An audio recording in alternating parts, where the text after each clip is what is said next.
Young niggas run the streets. My 40 cal on me, stick it right between the seats. A mirror jeans pudgy. New Versace sneakers out your budget. Off-white jacket. Fuck niggas can't touch me. Hustle hard, I got plaques out. Today I wanna bring a couple racks out. Hotline bling beating packs out. A fish on my line. Finally got them spitting stacks out. So what I did, swipe that motherfucker till it maxed out. The boy from the ghetto, I learned to kick the table when I wanna shake the jello. The word on the streets, I got them bags for the LO. No talking in the sheets, I play these hoes like a cello.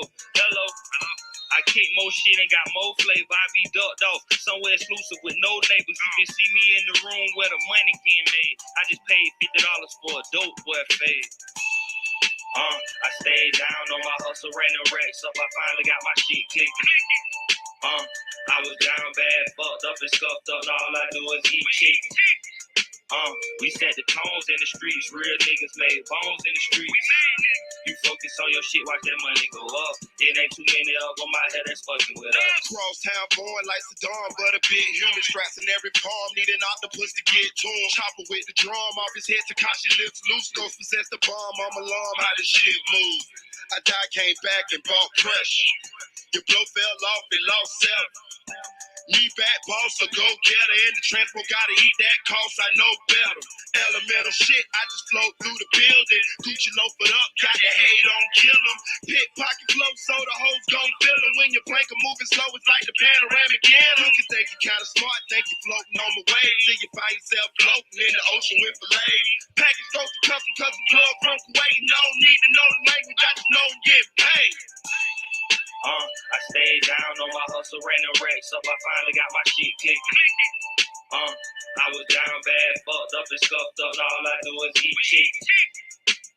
We set the tones in the streets, real niggas made bones in the streets. You focus on your shit, watch that money go up. It ain't too many of them out here that's fucking with us. Yo, it's your boy Marita, boy. Back up in this thing, man. Listen. I appreciate y'all bearing with me, man. Y'all know I got a tree job. Boy, when I get home, boy, working them jobs, well, listen, I work about 16 hours a day, and you got to clock in time for commute to work. I'm probably away from my house sometimes 17, 18 hours a day. So when I get back home, boy, that bed be looking like a fine red bone. I ain't gonna even tell you no lie, boy. I'm talking about I just get in there, just curl up right up under my pillow. I'm talking about, and I just happy feelings in the air, happy people everywhere. I'm talking about, boy, I just be in that bitch. So I be tired, y'all. But I got some current events, you know. A lot of this stuff I knew a couple days ago, but like I said, I just been so tired. Man, I just be sleeping. I be sleeping all day. I slept all day today when I got to work. I got to work like 10:30. Then went straight to Walmart, bought some groceries. Then came home and cooked a little something to eat. Took a shower, of course. So that put me in the bed, put me the bed to like 12 p.m. You feel what I'm saying? So, I'm just getting up probably about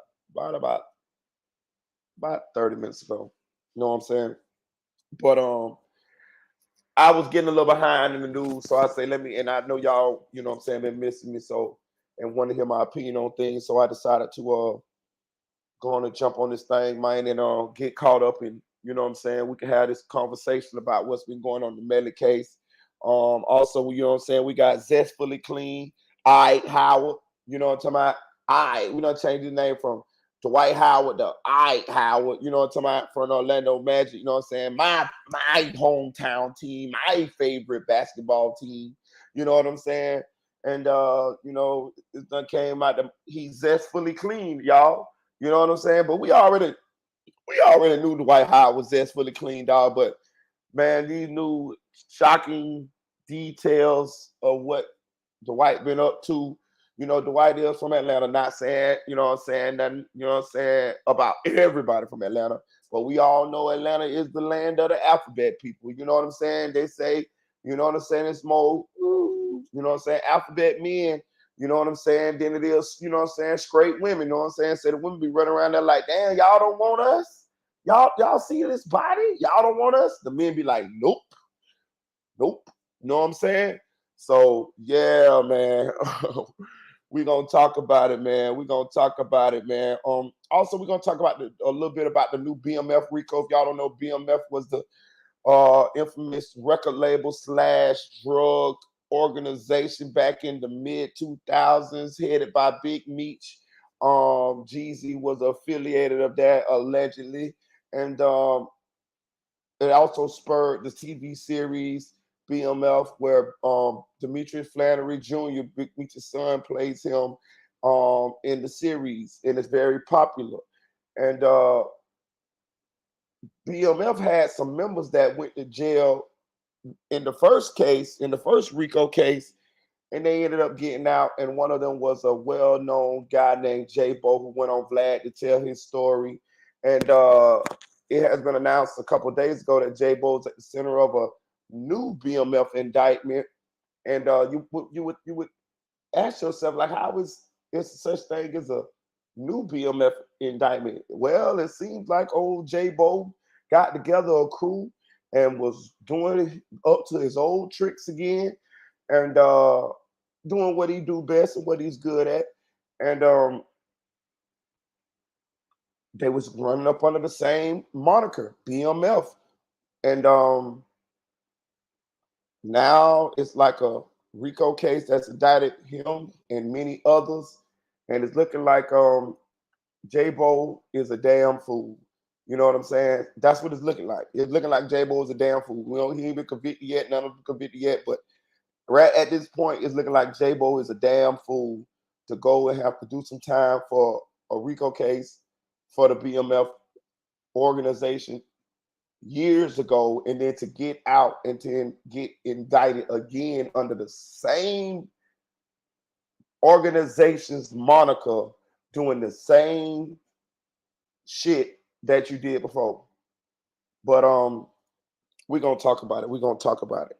Shout out to Camille Kimball. Shout out to Yellow Diamond. What's up, my Dominican princess? Shout out to Presto Kenny. Yo, he say, love what you're doing, brother. Keep your feet on their neck. Appreciate you, Kenny. Appreciate you, man. Tell Thin Man and your mama I say what up, man. Shout out to Ursula Amos. She say, salute Marita. Marita, family, respect. Much love to you guys. Appreciate you. Shout out to Chicks 1000, aka the Chick 1K, my Puerto Rican princess. Appreciate your sis. Shout out to Randy. Say I'm finally able to catch a live schedule. Been a lot. Man, look, man, I ain't even been consistent as I should be because I be sleeping so much. Like, I got like so many little videos that I want to make, but I be so damn tired, bro. Like, I be tired as hell. And, you know, got to get that money, but I got to figure out a way. I got to just get some extra energy to do it. You know what I'm saying? I got some videos that I want to do about some people that I knew. You know, I've been gathering information on them, been gathering pictures on them and stuff like that. And I got some videos I want to do, and I just ain't had the energy to do them because I be so tired. You know what I'm saying? Like right now, and then by the time I do get the energy to do them, I just would rather go live. You know what I'm saying? Like right now, I could be doing those videos, but I like going live. You know what I'm saying? I enjoy the live better than anything. You know what I'm saying? I hope you guys do. You know what I'm saying too as well. You know what I'm saying? But I enjoy it. You know what I'm saying? I also got a little. Listen, let me know for the do, y'all. I'm gonna do what I'm gonna do for y'all. We get 50 people in here. I'm going to give y'all a treat, y'all. I have about 8 more hours of the me and Spoon's interview, and I'm gonna give y'all a treat, guys. We get 50 people in here. We get 50 likes in here. 50 people, 50 likes. I will play some of the interview for you guys. This interview never been seen. On the thing been seen was like the little clips that I posted, but it's like 8 hours interview. I played maybe 20, 30 minutes of it so you guys can get some information that don't nobody have. You see what I'm saying? And I played the interview for y'all. Would y'all like that? Would y'all like for me to play some of the interview for y'all? Get in the comment section. If y'all would like me to play some of the interview for y'all. What's up, Ashley? Appreciate you, Ashley. We're gonna give people a little time to get in here. Cause I'm supposed to have we're live at 9, but I know this live gonna be about 3-4 hours long, and I gotta go to work at like 2 in the morning.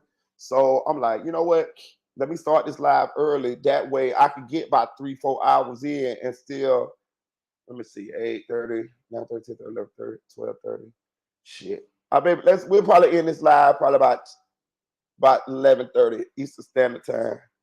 9:30, 10:30, 11:30. Yeah, 12:30, 1:30.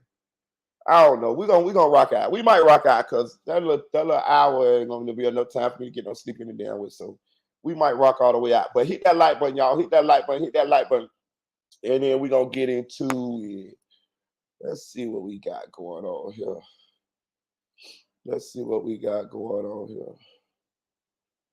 I'm gonna give people a little time to get in here before I get into the Melly content because I don't want to have to keep going backwards and forwards. Because you know, sometimes when we do the Melly content, people will come in a little late and they'll be talking about stuff that we already talked about. Let's see where I'm going with this. Okay, I'm going right here. This is where your boy going. And then, you know, normally I drop, and then of course, I will drop the link and we can converse about it. I'ma ride that red eye like a demon. Let me see here. We be robbing, scheming. Oh no. Okay, look. So what we gonna do is we gonna get into all right, Howard, real quick, y'all. Cause we ain't gonna spend too much time on this situation here. This shit queasy. Guys. Like my Haitian ex-sister like to say, this is queasy. All right, so we're gonna listen. Okay, so full disclosure, it's been rumors swirling for years about Dwight Howard being zesty. You know what I'm saying? Now, before we get into it, first thing I want to say is this. I have nothing against the alphabet community. I'm not homophobic or nothing like that. And I believe that people should be able to live their truth. You feel what I'm saying? Like it's 2023, dog. Like if y'all ain't looked around, like, you know, don't nobody really care no more. Like, so if that's the way you are, my advice to you would be to live your truth. You feel what I'm saying? Now, I understand some people, you know, may be in the closet and they might not want their business out there for whatever reason. That's your business. But I'm gonna say this. I hope that if that's the way you are, if that's what you like to do, you prefer, I will hope that at some point in your life you can get to the point to where you can live your truth publicly. You feel what I'm saying? I don't have a problem with people. That's y'all thing. That's y'all business. You know what I'm saying? My only issue, which really don't matter because it's y'all lives, but my only issue is if you like that, I feel like you should have enough confidence or pride or however you want to call it to just come out and be that way. You feel what I'm saying? That's my only thing. Even though my opinion don't matter, that's your life. But I'm just saying, I think that people who may, you know, be like a little afraid of doing that type of lifestyle, I feel like it's 2023, and I feel like you should just come on out and just be yourself, dog. You know what I'm saying? Because don't nobody really give a fuck. Like, we'll talk about it, but we don't care. We don't fucking care. Not really. You know what I'm saying? Like, it's all of us have people in our families, close family members that we care about that are part of the alphabet community. And we ain't shunning them damn people. And we always had people in our family that we loved, that we cared about, that was that way. And we didn't shun them people. We might crack a couple jokes on them, but we still love them. You feel what I'm saying? And we have, some of us have close family members, brothers, daddies, sisters, mamas, uncles. I think whose mama that was? Is that Jay-Z mama? I think Jay-Z mama part of the community. You see what I'm saying? So, we gonna love you. We gonna, your family gonna love you anyway. We gonna love our family members anyway. So, that's kind of how I got to the realization where I'm at with it. It's like, if one of them, if I have family members that's part of the African community, and that's my family. I love them. I don't give a fuck what the fuck they got going on. They do. Every now and then I throw some cracks to them. I crack on their ass, but that's just how we is as family. But when it comes down to the seriousness of it, if you think you finna jump on my cousin that's a part of the alphabet community in front of me, you sadly fucking mistaken. I'm gonna beat your motherfucking ass, rap with my motherfucking zesty cousin, just like, for real, straight up. You know what I'm saying? I'm gonna ride for my zesty cousin the same way I'm gonna ride for my cousin that ain't zesty. So, and a lot of us even have closer family members than that. Like, you know what I'm saying?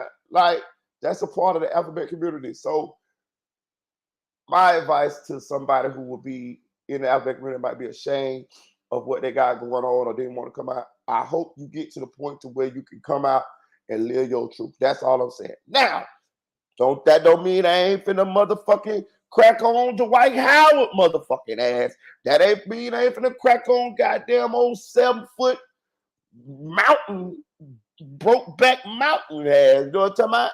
You know what I'm saying? I rock with you, Dwight. You was one of the best players on my favorite team, Orlando Magic. You know what I'm saying? Ever had. But at the same time, boy, what is you doing, my friend? What is you doing? Dwight got a little lust, evil Mexican inside saying, do it, treetop. Do it. But listen, dog. They say Dwight been doing some like some real like Batiman. You know what I'm saying? They say Dwight like be like aggressive though. You know what I'm talking about? You already 7 foot, my G. You know what I'm saying? They say Dwight like being sued for being like, overly, he over whooping, y'all. You know what I'm saying? They say Dwight Howard over whooping, dog. You know what I'm talking about? Like, you know what I mean? Like, hey, Dwight, you know what I'm saying? Hey, Dwight. You know what I mean? Like, you over whooping Dwight. You know what I'm saying? You know what I'm saying? You over whooping Dwight. You know what I'm saying? You need to find you some people that's cool with what you cool with, my nigga. But don't be in there throwing your weight around because you 7 foot, dog. They say Dwight Howard was like making people like, you know what I'm talking about? Give me my precious. You know what I'm trying to say, dog, without saying it. They say the Dwight Howard's in there, like, you know what I'm talking about, like Andre the Giant, like choke slamming the alphabet people in there.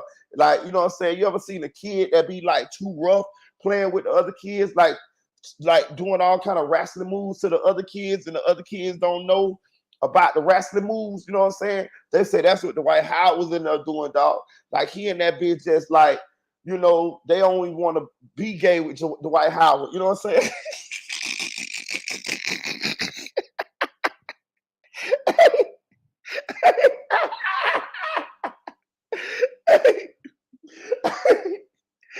They say when Dwight Howard get that big, they don't even want to be in the alphabet community no more. He play too rough. You know what y'all know what I'm trying to say, dog. You know what I'm saying, cuz? Hey, I'm saying, dog, I'm going to say this, man. Look, I'm just going to play this little clip and we're going to move on, y'all. You know what I'm saying? I ain't going to spend too much time on it. I'll play a little clip. We're going to move on. But they say Dwight Howard, you know what I'm saying? They say when he get in the party, you know what I'm saying, all the other whoops get quiet. You know what I'm saying? And then they be like, he play too much. You know what I'm talking about? He play too much. He got a big monster inside. You know what I'm talking about? Like you would, like he too big, dog. Like he just be like grabbing them by their necks and body slamming them and going ha ha ha ha ha ha ha ha ha. You know.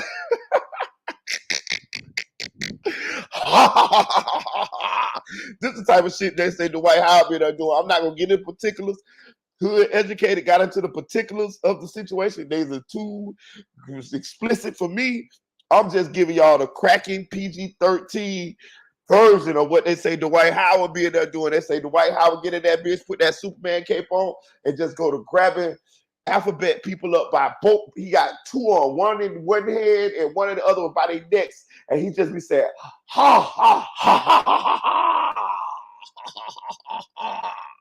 And then he go to body slamming the alphabet people. And you know what I'm talking about? And he just busts out in like Game of Thrones talk. Service ye now, peasants. You know what I'm talking about? Service ye. How dare ye not service ye, master? That's the type of shit they say Dwight Howard been doing, dog. Listen, I'm giving y'all the PG-13. Y'all better be glad that I'm giving y'all this version of the shit, dog. I'm not giving you the fucking, you know, the triggers shit. I'm hood educated. He gave, I wouldn't have said what hood educated said. I'm just telling y'all the funny version of the shit to where it's palatable. But I'm trying to tell you, the nigga need help, dog. Lord, the nigga need help, cuz, like, you know what I'm talking about? I'm gonna play this video a little bit, dog, and then we're gonna get off this shit, because I don't want to stick on this shit too long, dog, you know what I'm saying? But all I know is all the alphabet dudes that was in that room with Dwight Howard got fingerprint marks around their fucking neck, dog. And them dudes left out that bitch crying, saying Dwight Howard play too rough. And you know what I'm saying? Like, hey, man, you know what I'm talking about? But he want to be low key, though. He want to, oh, I ain't like that. Nigga, you done beat up all the gay dudes in there.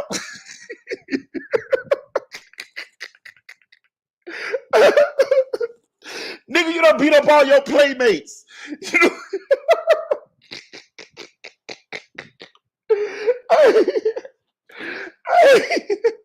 Can y'all imagine all the gay dudes walking out that bitch with their hands across their chest, like, you know what I'm talking about? Girl, he play too much, girl. I'm damn his money, girl. Hey, let me play this shit, dog. But listen to Dwight's excuse, y'all. He telling us in his excuse. Shout out to Deputy Euler.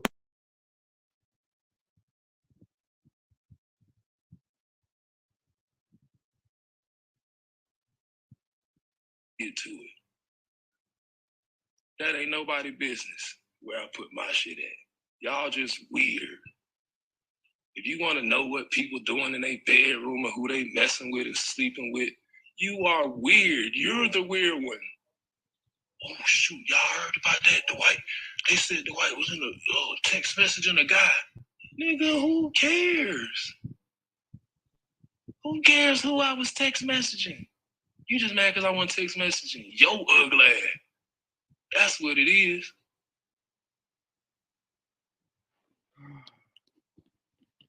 I'm gonna play it one more time and then we're gonna move on. Cause the man entitled to live the life he wanna live. But what he ain't entitled to do is to be beating up all the motherfucking alphabet community people, dog. He is not entitled to be letting them people, making them people walk out of there with black eyes and bloody lips, you know what I'm saying, and making them play wrestling and they don't want to play. You know what I'm saying? You ever had that kid at your house, your nephew, he bigger than all the other kids, and then you go in there and he fucking back-to-back suplexing your kids off the goddamn bed.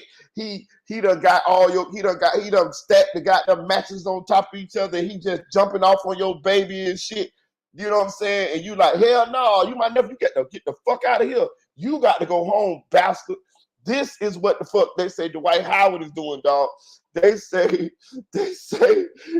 Dwight Howard is be playing too rough, dog. You know what I'm saying? But he want to play like he ain't about that. You know what I'm saying? But at the same time, but listen to this shit though. I'm playing one more time because he pretty much coming out, dog. And good for you, Dwight Howard. Now, you coming out kind of like sideways though. You know what I'm saying? I don't like how you coming out, Dwight Howard, be honest with you. Because you're still trying to like deflect. You trying to make it like the people who are talking about what allegedly you have done, because he got a lawsuit, y'all. Like his last alphabet community encounter, them people were so traumatized they suing Dwight Howard. You know what I'm saying? Now you got to be over whooping like a motherfucker to get you know, people from the alphabet community to sue you for whooping. Cause they want to whoop with you, bro.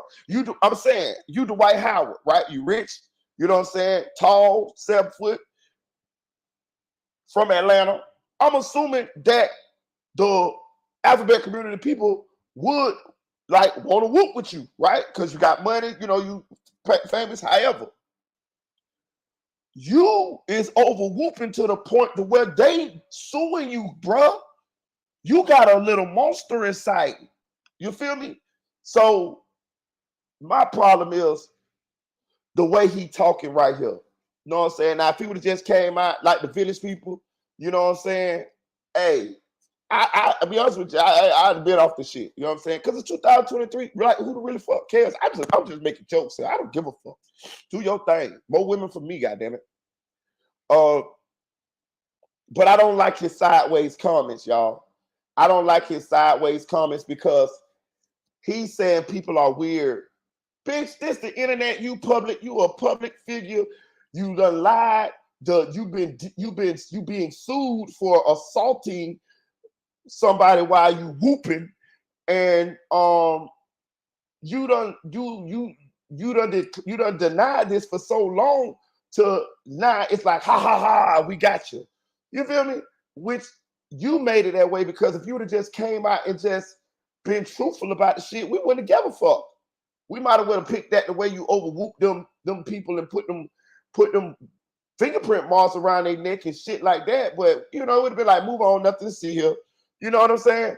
But you denied the shit for so long. Now we got a vendetta against you, bitch.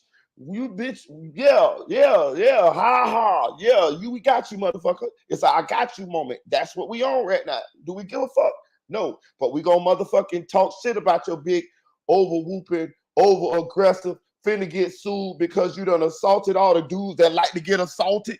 He done assaulted the people that like to get assaulted. You get what I'm saying? He done assaulted the people who like to get assaulted. Get the fuck out of here. You over motherfucking whooping Dwight Howard. I'm gonna get up off of it, but yeah, Dwight Howard got a lawsuit because he done over whooped in that bitch. You know what I'm saying? You know, if y'all remember not, I ain't gonna even go there. I don't even go there. I'm gonna just leave it alone. We're gonna move on though. We're gonna move on. But yeah, he overwhooped, y'all. Dwight Howard overwhooped. He overwhooped. Let's see what else we're gonna get into. We're gonna get into some of this Mellys content, y'all. You know what I'm gonna do? You know what I'm gonna do? You know what I'm gonna do? You know what I'm gonna do for y'all? You know what I'm finna help y'all out. I'm finna look out for y'all. I'm finna look out for y'all. We're gonna let this thing run a little bit. I'm gonna look out for y'all. I'm finna play some of this interview that I got with Juvie Daddy. Just for y'all, just for my peoples. Just for my peoples. Just for my peoples. Let me see what this interview is. Is this it right here for an interview? Play some for my peoples, y'all. Yeah, this is the 3-hour one right here. So this nigga say, he don't know me. I'm gonna play some of this interview for y'all. Cause it's a lot. I've been had this interview and I'm gonna let y'all listen to some of this shit. Let y'all rock out a little bit. I'm gonna edit it up eventually and make some little shorts for it. But I'm gonna let y'all. Bro,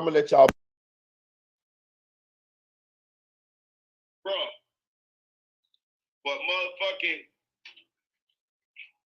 Jay Green Senior, cause fuck that. Bro might see this bitch too. We gonna get. Now for the record, this is unedited, y'all. So you know what I'm saying. I don't really remember everything that was said, but we gonna.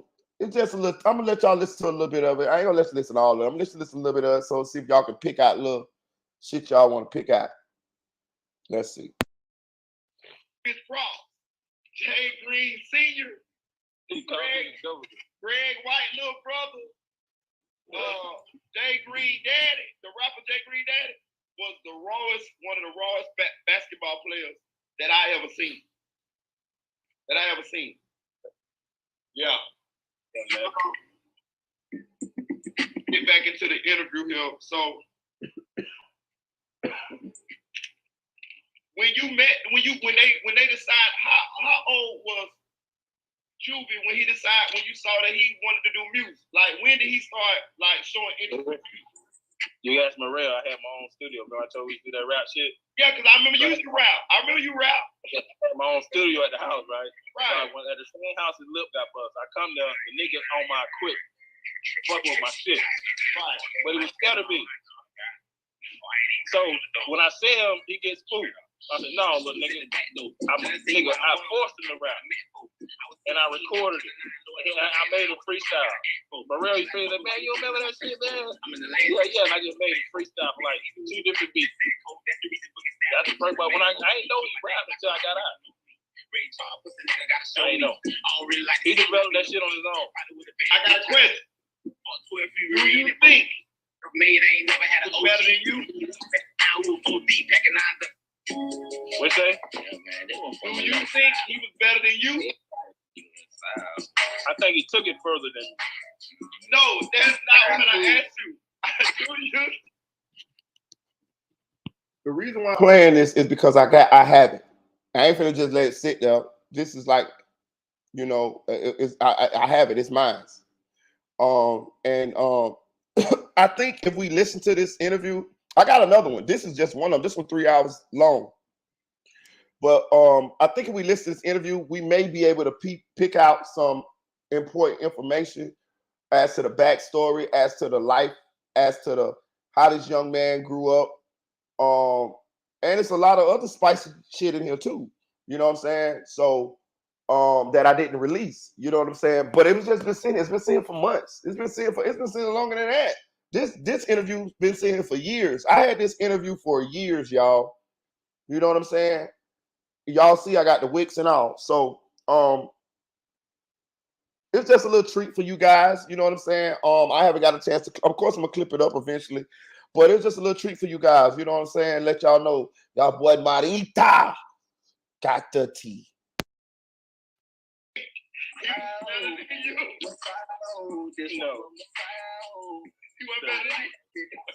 Different genre, man. Like I'm more old school. I probably tell a story.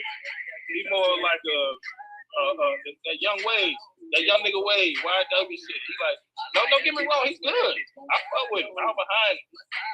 Like I know he have like more club music. Shit like that, yeah, he probably have more bass. Say she like the game, shawty wanna have. I remember when you first told me about him. You were so hyped on him, bro. Yeah, when I used to tell him, like I used to tell him how when I used to do the video. I'm like, you know, I'm on the side. I'm like, nigga, I'll tell you how I would be in the video. I'm gonna have me a fresh cut, all my jewelry on, everything. I ain't gonna just be in the video with the bullshit. Nah. But look, though, I looked at all their videos. They shit was straight though. They was being themselves. Yeah, they just though. Right. Yeah. Yeah, I'm more like an OG. Right. So how did Mellys end up like the lead one when he wasn't the most popular person? Out of the crew? Yeah, because from what Mellys was. He went in the G, but like far as the YW was, you could tell like all along with talent is, but he had the most talent out of all, but he do the hooks and shit. And he got that melody shit. So Jalen do too though. They been up here. I fuck with Jalen hard. I like Jalen. I like him. I listen to him. That rugged is my shit. I never met Jalen. Of course I know his dad, I know Jay Green real well. Yeah. But boy, when I went to listen to Jalen music, I like Jalen, boy. I like him. I like him. And I don't care what you say. To me, I'm going to claim him. He from the Dub. He Wabasta. Jay Green from Wabasta. I'm going to claim Jalen. I fuck with him because he pushed that 5'10" shit. I'm going to claim Jalen. You don't know me. You don't know me, but I know his daddy. Straight up. I'm 5'10" alumni. Bro, look, I'm BB. You see it. BB. I still got mine. Now this the same dude say he don't know me, but we got the same tattoos, and we got them at the exact same time. And who put the tattoos on us was James Thomas Jr., which is his brother, which is Juvie's uncle. We all was in a gang. You see it, BB. We was the first gang that came through Wabassa. Us. We made it up. It was like a little neighborhood gang. And BB stand for the bottom boys because if you know about Wabassa, Wabassa have a hill. It has a place called the foot of the hill, and it has a place called the bottom. The bottom is where we live. You know what I'm saying? And that's what that stands for. BB, and that's why we got him right there. I still have mine to this day, right on my hand. He still got his right here on his hand to this day. And it's other people. James, his brother, got him. A couple more people that was in the game with us got him. So I'm just saying. Marita have receipts. You see, he's showing his tattoo, right? Okay. I got light on my suit. For real. Straight up, I got mine. Hey. You got a beat. For real. Hey. What I'm finna say though. So, how did they blow up so fast, bro? Like, cause look, me and you from there, right? Me and you from there. Bro, you know, the Dub small, Gifford small. Bro, listen, it's people who ain't never even heard of Gifford, Florida, or Wabasso, Florida. How did these little guys from this little bit ass town blow up that fast? Man, I gotta give nigga props. That nigga Track, Yeah. he took that shit to the next level. So how did they beat Track? Mellys, father I'm knowing, I ain't got it first hand, but what I heard, like, he met Track when he was, like, he got out, like, shit. Like, after me. Yeah.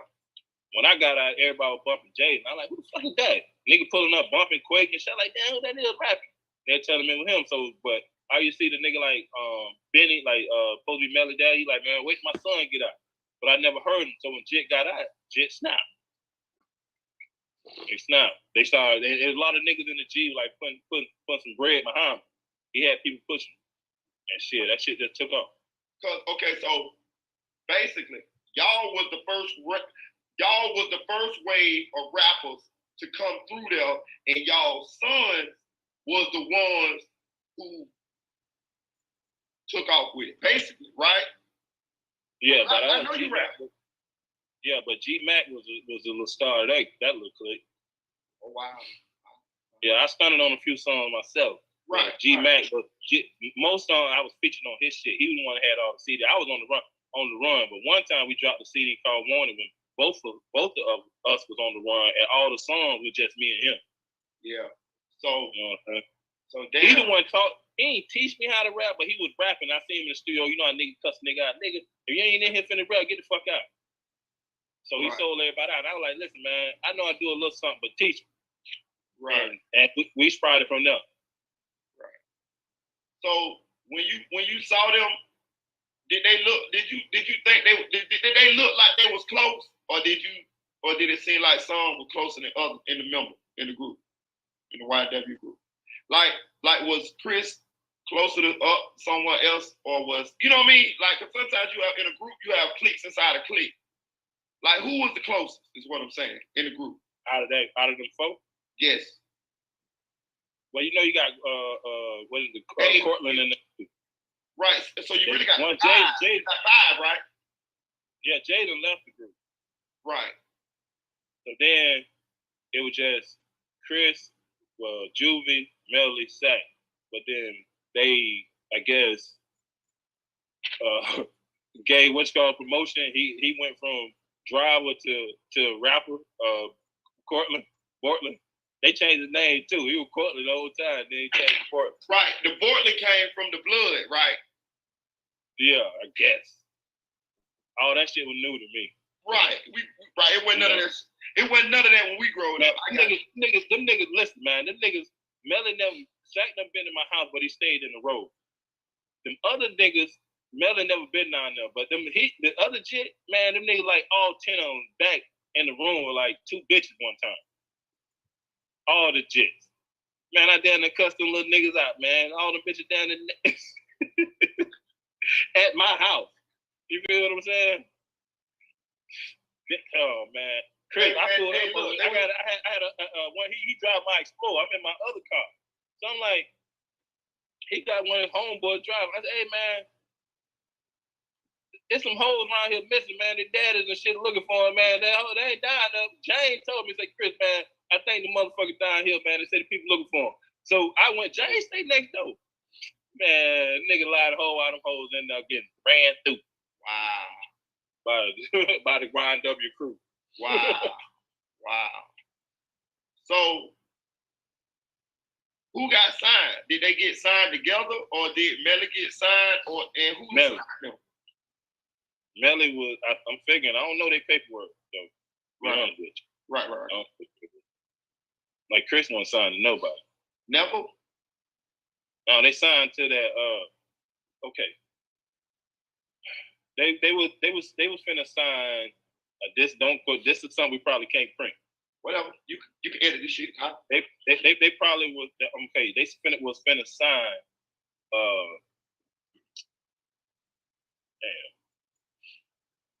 what's his name? A brand deal for the YNW brand, like the name YNW. Like you gonna push that? They wanted that. So as the motive goes, they was finna get a check for $500,000. Smart business. Smart. I think I would have held out for a little longer though, because that shit was blowing up. But I like the thought. I like how they put it. It's supposed to got split up 3 ways. They never lived to see the day. But don't quote that. I think I'm gonna let you edit this motherfucker anyway. Sack was already texting between me and you. Sack was already texting his mama saying that this indicates shit that he don't think he gonna live to see 2019. He was telling him about the money, the 500 racks, about him introducing him, and he was the plug. He supposed to got 200 racks, Melly 200 racks, Chris 100 racks. How was Sack the plug? Sack from Georgia. Sack the one that took him that introduced him to Young Thug and all that. Says because he signed to Young Thug, YSL. And YSL is signed to 300 on the Lear Corn. And then you got Young Thug, and all them is listed on them lawsuits. I got some lawsuits paper in the mail today telling me like they finna extend the probate and shit because it's an ongoing wrongful death litigation. And Shell filed a petition. This is her lawyer as well, probate lawyer. And he got the civil case to fight, and he got the criminal case to fight. Okay. My lawyer talking about it's good to hit them both at one time, because how you gonna have the money to fight both? Hey, so I'm gonna just try to turn this interview into something we can talk about, because I don't know how much of this shit we can talk about. Feel me, bro? So let me just spin this motherfucker. Okay, so do you think Chris, Juvie, Melly, Sack Chase, and Portland loved each other?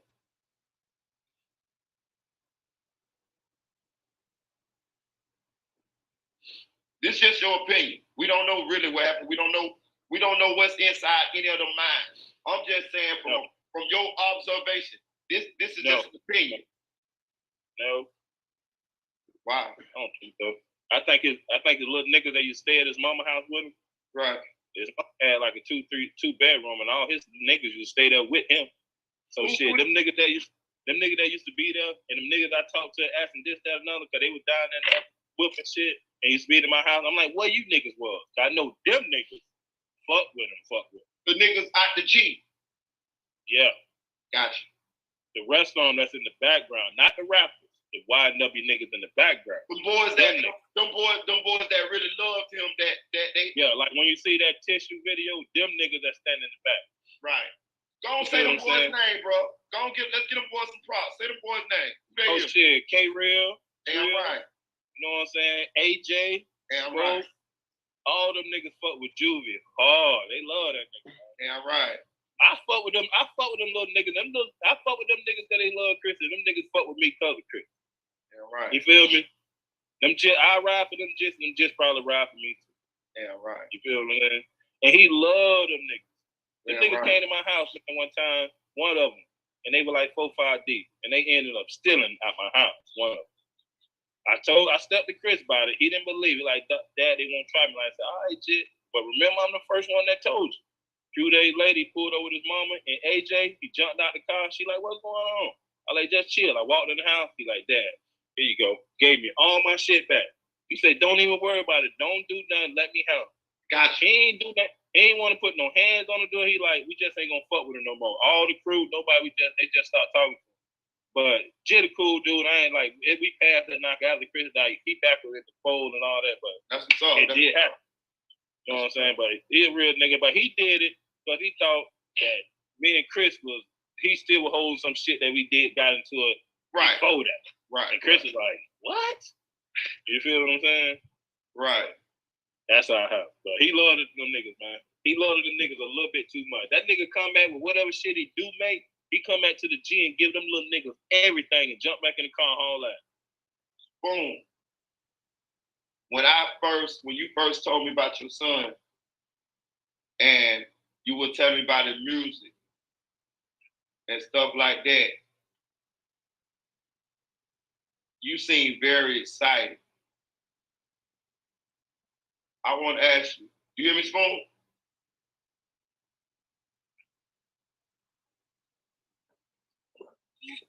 Boom. What you say? When I first talked to you, you told me about your son and his rapping. Damn, boy, I can't hear you again. You can hear me? You hear me? Nope. God damn it. Baby, I can hear you a little bit. You hear me now? I hear you like. That bitch sound low, bro. You hear me now? I'm gonna go out and join again. Okay. Bitch, I'm higher than a motherfucker right now.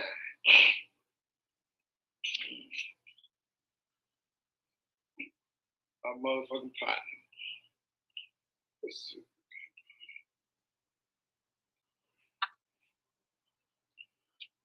You hear me now? Yeah. Hey. I'm trying to think of what I forgot. What's up next? So,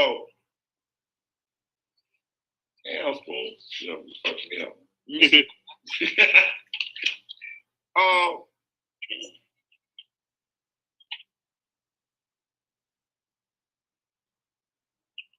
So, when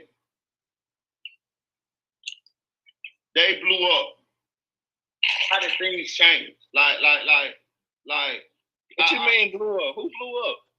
Shit, I mean when Mellys started doing these songs with Kanye West and Chris was dead. Wow, Chris was dead. I'm like, well, I don't know what the blow up part mean. I wasn't down for that. Wow. And when they were going on, they were dropping all these songs, they was doing all these numbers and shit. Chris was going on tour. That's why Jaden left. Chris didn't want getting paid no money. I told that little nigga. That's what I told that little nigga. That's exactly what I was going to ask you. Listen, I can't say this. I told that nigga, even when that death happened, I said at this point, when Chris died, like, man, them YW niggas broke because Chris didn't have no they wasn't getting paid, man. I used to tell that nigga, don't ask that nigga for shit. If you ever need something when you on the road with that nigga, call me, I'll send it to you. He would call me and give my mama this, give my old lady this. And I like, boom. He gonna straight me when he get back. He never paid me, but I still did it for him. He never paid me not one time. You feel me? That's your son. I don't give a fuck. Right. Because it have been time like I got all my jits. I've been fell out with all of them. This little nigga was still on my passenger side. I showed him all my spots, told him something happened to me, this what you do, da. He go to code, this, that, him, because me and Morel was beefing at the time. But nah, man, that little nigga was on a whole nother level. And that's where I wanted to ask you. Do you feel like From June 1st, 2016 to October 26, 2018, Chris can't tell me shit about Chris. Me and Chris were like this. Best friend. I know shit, man, that they don't niggas don't me and him share a lot of goddamn secrets. We've been able to put some shit together. That's why I was asking you, do you feel like you lost your best friend? I still got I say 50. If it was to be a best friend into some jits, it'd have been 50-50 in a rail with Chris. You see what I'm saying? Come a rail with that just as much as Chris. If Chris is my best friend, he gotta be because they there together. They never How are his other siblings taking his passing? I'm gonna be honest with you. Most of them, only one that's really okay. You know, YNW Bork. He got a sister named Chloe. They got the same mom, but that's my dog, Chloe. So your daughter is YNW Borland's sister? Yes. Hold on. So why? Yep. So YNW Juvie and YNW Borland have the same sister? Yes. Which is your daughter? Yes. Wow. Never knew that. Yep. And she screamed free Mellys. So I ain't talked to her. She was at my house. She stayed with me in B-roll. I had another spot with B-roll. Hold on. I don't mean to cut you off. And Melly is accused allegedly of killing her brother? And her brother accused of killing her brother. Stop it. Yeah. Okay. So people like I leave her alone because she get torn. So I don't really want to she's still a chick. Like right. We not gonna hold her against none of that. She young. Boy, 17 now. She'll be 18 November. That's a lot of emotion. I ain't gonna hold that girl against none of that. No. Yeah. No. But wow, I didn't know. In the beginning, when it happened, they called my phone. Like, yeah, and I got Chloe with me. Oh yeah, we heard it. Like, oh man, thanks for looking out. The whole while. The niggas was genuine, man. I know. Go ahead, man. I ain't fit, boy. Hey, I got like farther niggas go, man. I don't give a fuck if them niggas in or out. Honestly, I don't give a fuck. That's real nigga shit. You feel me? Shit. Yeah. Like people saying free Melly, this and that. I don't give a fuck. I don't wish jail on that nigga. But if you did it, karma, bitch. If you didn't do it, man, more power to you, man. I don't give a fuck. But shit, as it's looking like all fingers pointing towards you, I ain't the judge of the motherfucking jury. And I ain't motherfucking on the witness list, and goddamn it, I ain't put you in jail. But goddamn it, hey, take that shit over them crackers. I'm gonna say this, Spoon. You're a strong man, boy. You're a strong man. I'm gonna tell you something. I know you since we was kids. Now when Jane told me love, bro, listen, let me tell you something. I feel for you because I'm a parent. I love my son. I got a son. I love him. I got one son. When the fact that you told me about your son, and then I watched your son, and then your son ended up murdered, and me and you such close friends, I feel some kind of way. I ain't gonna tell you no lie, but I'm gonna be fair, and you know what I'm saying, but. And be fair with it, but well, I ain't gonna lie, I feel for you, bro. I ain't gonna tell you no lie. As a parent, I never met your son. Damn, you know how the streets talk. Right. Man, listen, man, my Instagram and shit, motherfucker be all in my inbox smoking on juvie. We got a juvie pack. They sending all types of shit. But look here, man. At the end of the day, a motherfucker can say whatever they want, man. The truth gonna come out at the end of the day. And it is what it is, man. If the truth come out, it is what it is. It'd be like, shit, I told you so. Shit, a lot of bitches said I was crazy. That nigga done lost his goddamn mind. They going live, you know what I'm saying? His mama, I still got the lives. I'm gonna send them bitches to you. I just went on my phone. I got both lives. I said like Chris Auntie, well, me and her cool now, so I ain't trying to put out that way.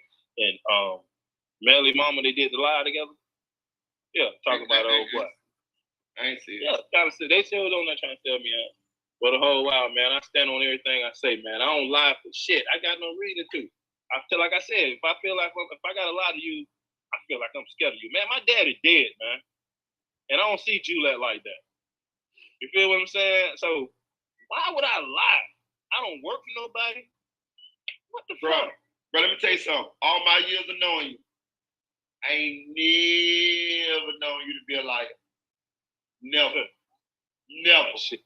No, I ain't got no reason to. Never. If I sell a bitch, I ain't gonna lie on a bitch too, cause man, if I lie on a bitch, man, be like one thing about you, and that's why I wish we didn't even have to do this interview. Be real with you.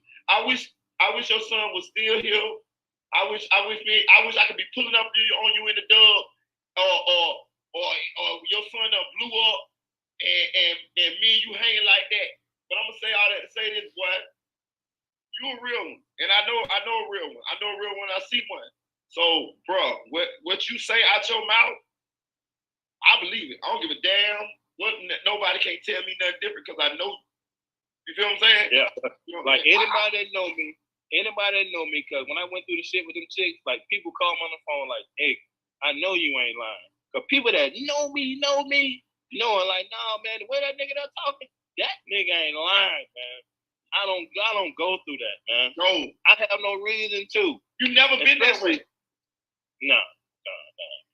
Because I mean, man, when it comes to like life, man, I don't be really like. I feel like I'm living my best life.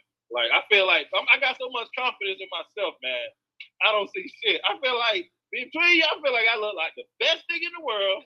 I feel like I can go buy anything I want at any time. I can drive anything I want. I can eat anything I want. I can drink anything I want. I can feel what the fuck. Straight up. So I ain't got a lot of nobody about nothing. Nope. I go out and eat about 3-4 times a week by myself. My daughter like, you be feeling lonely? Hell no. For real. Actually, I enjoy it. You ain't got nothing to prove. Nothing. No, man. Nothing. Yeah, that's why I stopped posting a lot of shit, man. I posted all that little money, man. The picture when they reopened 2 child support cases. and Chris Mama went and they want you post. Chris Mama went and reopened his case and he did. What? December last year. We ain't gonna put that on them. We ain't gonna put this on them. That's wild ahead though. Exactly. That's wild ahead. Yeah, that'll start some shit. What? Them bitches be tearing my phone in. That started a whole World War III, boy. We ain't put that on them. Hey. Unless you want your page took down the same day. They got to connect with Instagram and YouTube. Listen, they took Chris page now. They called Instagram and got Chris had over like 80,000 followers. But his old lady got his mama phone. He was signing on the phone, so she took it over. And then they called and shut it down. I see where they're going with it, but that's what happened to it. Why they shut it down? Because the girlfriend hadn't got his mama phone, had to change the password. She was running. What that mean? What's the problem there? Then she started going with Cortland's brother.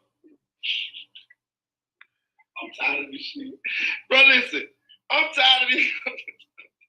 Chris mama called me, they sent me the pictures, them bitches in the bathroom, hugged up. They ain't together, he might have fucked for a weekend or so. They had old lady. But she was like, oh, motherfucker, they went to Southern Night, they had it back and forth. No, we can't put this on the either, but they had it on Facebook going back and forth. She like, oh, you know Cortland ain't pulled no motherfucking trigger. But Mellys supposed to be the trigger man, this, that, nothing. We can't put all that shit in there, because I ain't trying to point no fingers at nobody. I'm letting the cocky trying to work. That's why I was asking you questions. About I ain't want to ask no question to Czar with the case or no question that I'm trying to say that they the killers. Listen, I'm a real nigga. Promise you. Nigga, nothing coming out without your say so. You my brother. Like me and the nigga on say cheese. My brother, you my friend. Okay, you know the nigga Sean Cotton. Yeah, say cheese. I'm finna fuck him up. He seemed cool, bro. He seemed cool. This nigga chatting, right? Yeah. He said, who you think did? I said, Mellys. You know this nigga posted on his page, on the Say Cheese page. You blew up, did? Niggas calling me from everywhere, but they like, oh, he snitching, this, that, another, blah, blah, blah. I'm like, nigga, fuck is wrong with you, boy? If you don't take that shit now, nigga, I ain't pussy. If I had something to say, nigga, I could post it my motherfucking stuff. He say, you right, dog. Took it down immediately. You feel me? But he sized my shit, man. I ain't fuck with him since, man.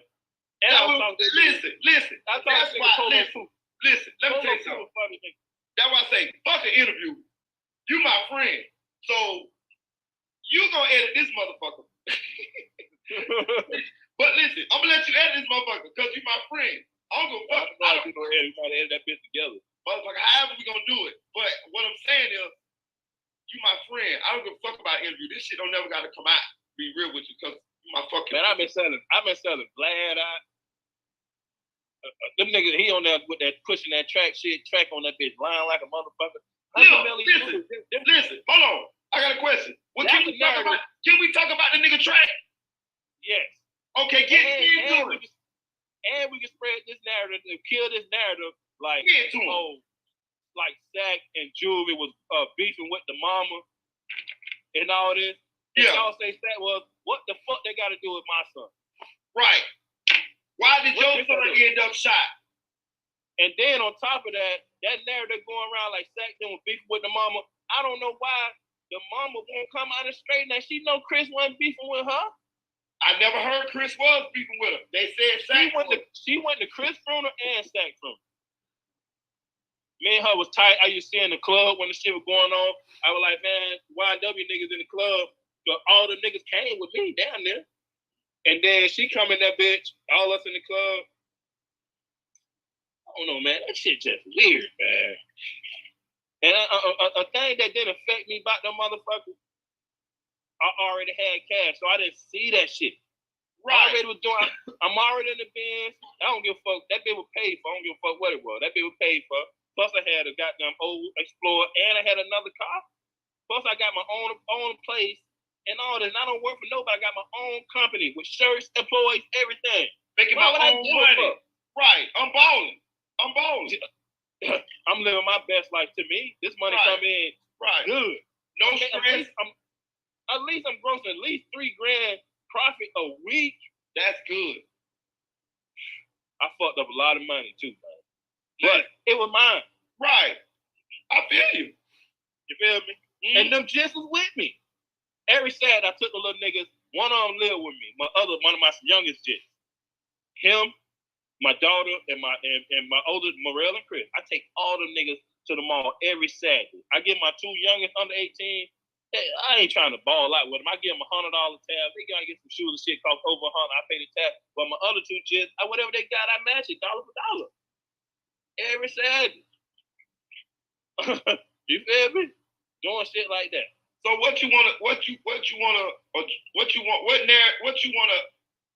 say that we can Brad don't know shit about no damn Juvie or Sack. Cause if anybody look at the timeline from the time Mellys got out and from the time Chris them died, it was only like a year. So how long you knew Chris, nigga? A year. Less than that, because Chris went around him the whole time. When they was standing down there in Miramar and all that, Chris stayed in the Jeep. Chris ain't had no motherfucking room in that place like Sack down. Chris loved the Jeep and came home. He never lived there. So who lived all in Miramar? Sack, Mellys, and Boy. Not Chris. That shit on a 2-hour drive. That shit a 2-hour drive from Gifford. That ain't shit. Exactly. And like the Jets used to tell me, man, they used to be mad at him because he always went home and wanted to go home. Because he the man in his hood. He the boss. Shit, he got all these niggas with him. He had like at least 20 to 30 niggas, man. And I'm telling you, man, them bitches mauling down the road so deep. Imagine all the niggas still there. And they don't. Man. Hey, I got a question. So, when the shit happened, how did the streets feel? Like, how did the streets feel? Since Chris Juvie was so popular, way more popular than Mellys. Way more popular than Mellys in Gifford. That shit was split. How did they feel? How did they feel when they heard what allegedly happened? The shit was split. Is it still split? No. It's more juvie. Well, you got his family and his side, and they like you got a free Melly crew, you got Justice for Juvie, sack shit. It's like it is. Okay, hold on. I don't mean to cut y'all, but do they really believe that, or do you feel like it's people that's just taking up for somebody? And all this opinion. It's opinion. We don't know. Question. Do you feel like the people that's pro Melly, are they just taking up, or do they feel like they just taking up just to take up, or do they feel like they really believe that's what his story is really what happened? You know, because sometimes people you can know. Okay, put it away. My sister, she gonna take up for me no matter what the fuck. My sister gonna listen. I could have been to stab somebody. I'm being honest with you, so I'm gonna keep it 100. Yeah. In the beginning, all along they were saying free Melly and all this, like these people. I used to want to go to war with all of them. You feel me? I didn't want to go dig up some shit. And you know what I'm saying? They're like motherfucking some torpedoes. You hear me? So I put myself in their shoes. Right. And if Chris was Melly and Melly was Chris, I would be screaming free Jew. So I can't be mad at his mama or none of them because I still back. I'm trying to think what you said. If you would say that one more time. If Juvie was Melly and Melly was Juvie, like if Chris was accused of killing them two, I'd be like free Juvie. But that's your son. Exactly. So I had to realize I can't be mad at them for saying that because I do the same shit. You'll be like free Mike. You know what I'm saying? Fuck if he did it or not. I agree. I never thought about it that way. Yeah. I never thought about it that way, but damn, you're right. I had to come to realization because I was mad at his mama for a minute because I knew her, but now and then I thought about it. I told the people, You did what now?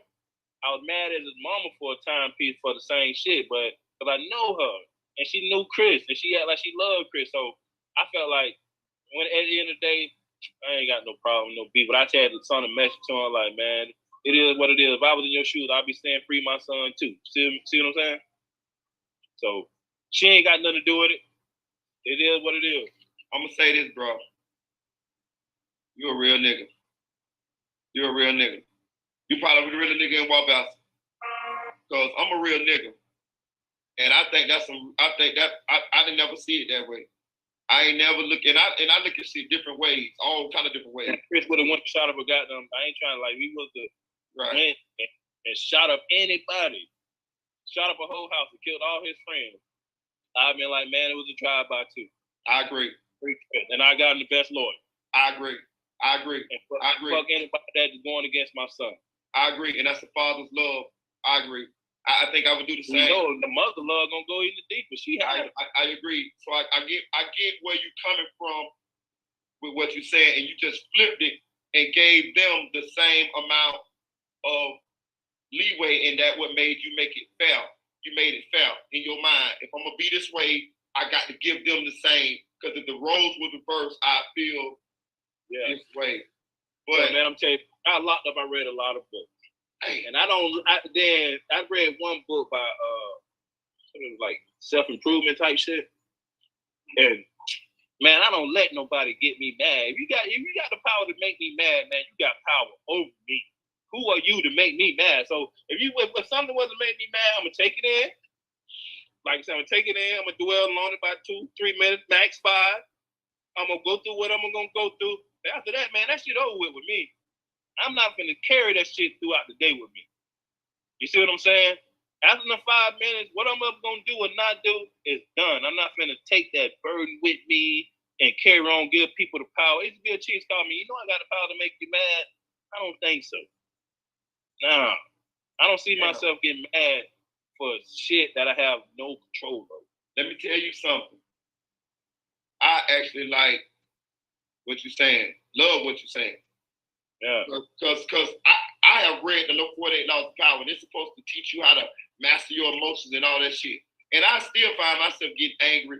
I'm a very loud person. I'm a very vocal person when I talk. It's just naturally that's how I am. And I like to talk, I like to debate shit. Me too. And I got short fuse. I have to check. Right, that's what I'm saying. And I'll fight. And I'll fight too, Spoon. Y'all train me well. I'll fight. Like, I'm not scared to fight at all. I done kind of got out of there as I got older, but I got a temper. And I'll fight too, but man, but I mean, like most of the time, I'll fight like majority of the time, but deep down, I don't be wanting to fight. Me neither. I don't be wanting to fight. I don't go around looking for fights. Me neither. Like I'm gonna tell you, I used to bully people, my side there, but I'm telling you, man, out of them 4-5 fights I bullied the motherfuckers, them was my hardest fights in my life, man. You feel me?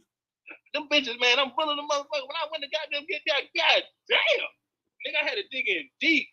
Man, just because I started that shit, and I ain't had no bit, I was in the wrong. Like say the thumb my shit, the white boy, I'm bullying him, poking. Man, white boy punched me right in my shit, right up on the basketball goal. What white boy? White boy named Andy something, man. That's a bastard.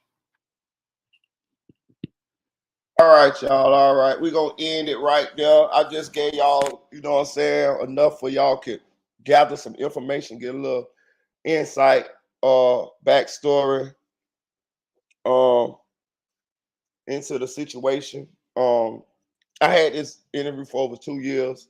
It's a lot more. We watched 40 minutes of it. I got a whole nother interview. This interview is 3 hours. It's a lot of more spicy stuff in the interview. As we get further and further into the interview, we actually sat down twice and did interviews, and we just talked. You know what I mean? It just organic. So I'm gonna chop this. I am gonna chop this live up and post little individual parts of the interview and highlight things that were said in the interview. That way the people don't have to go all the way back through the live to see these parts of the interview. But yeah, I did this because I have the interview. It's been sitting, collecting dust on my Mac. And I thought that you guys would enjoy it. And I'm pretty sure you guys enjoy it, especially if we get further and further into it. And also, I feel like it's information that we can extract from the interview if you pay attention to the things that said, pay attention to the stories that's told, the backstory, and I just thought you guys, especially a lot of you guys are interested in the Mellys case, I thought you guys would enjoy it. I thought about it for a while whether I was going to put the interview out, but you know, I just finally came to the conclusion that yeah, I did interview, I got it. So might as well put it out. You know, me and him, we ain't vibing no more. You know what I'm saying? And that's sad. You know what I'm saying? I see Teddy say it's sad. It is sad. It is sad. I never wanted for things to turn or transpire the way they did, but it's just some things that I cannot condone. And we all know what those things are. And I had to stand on that. You know what I'm saying? And that's just what it is. You know what I'm saying? It could be my son, y'all. I love my son to death.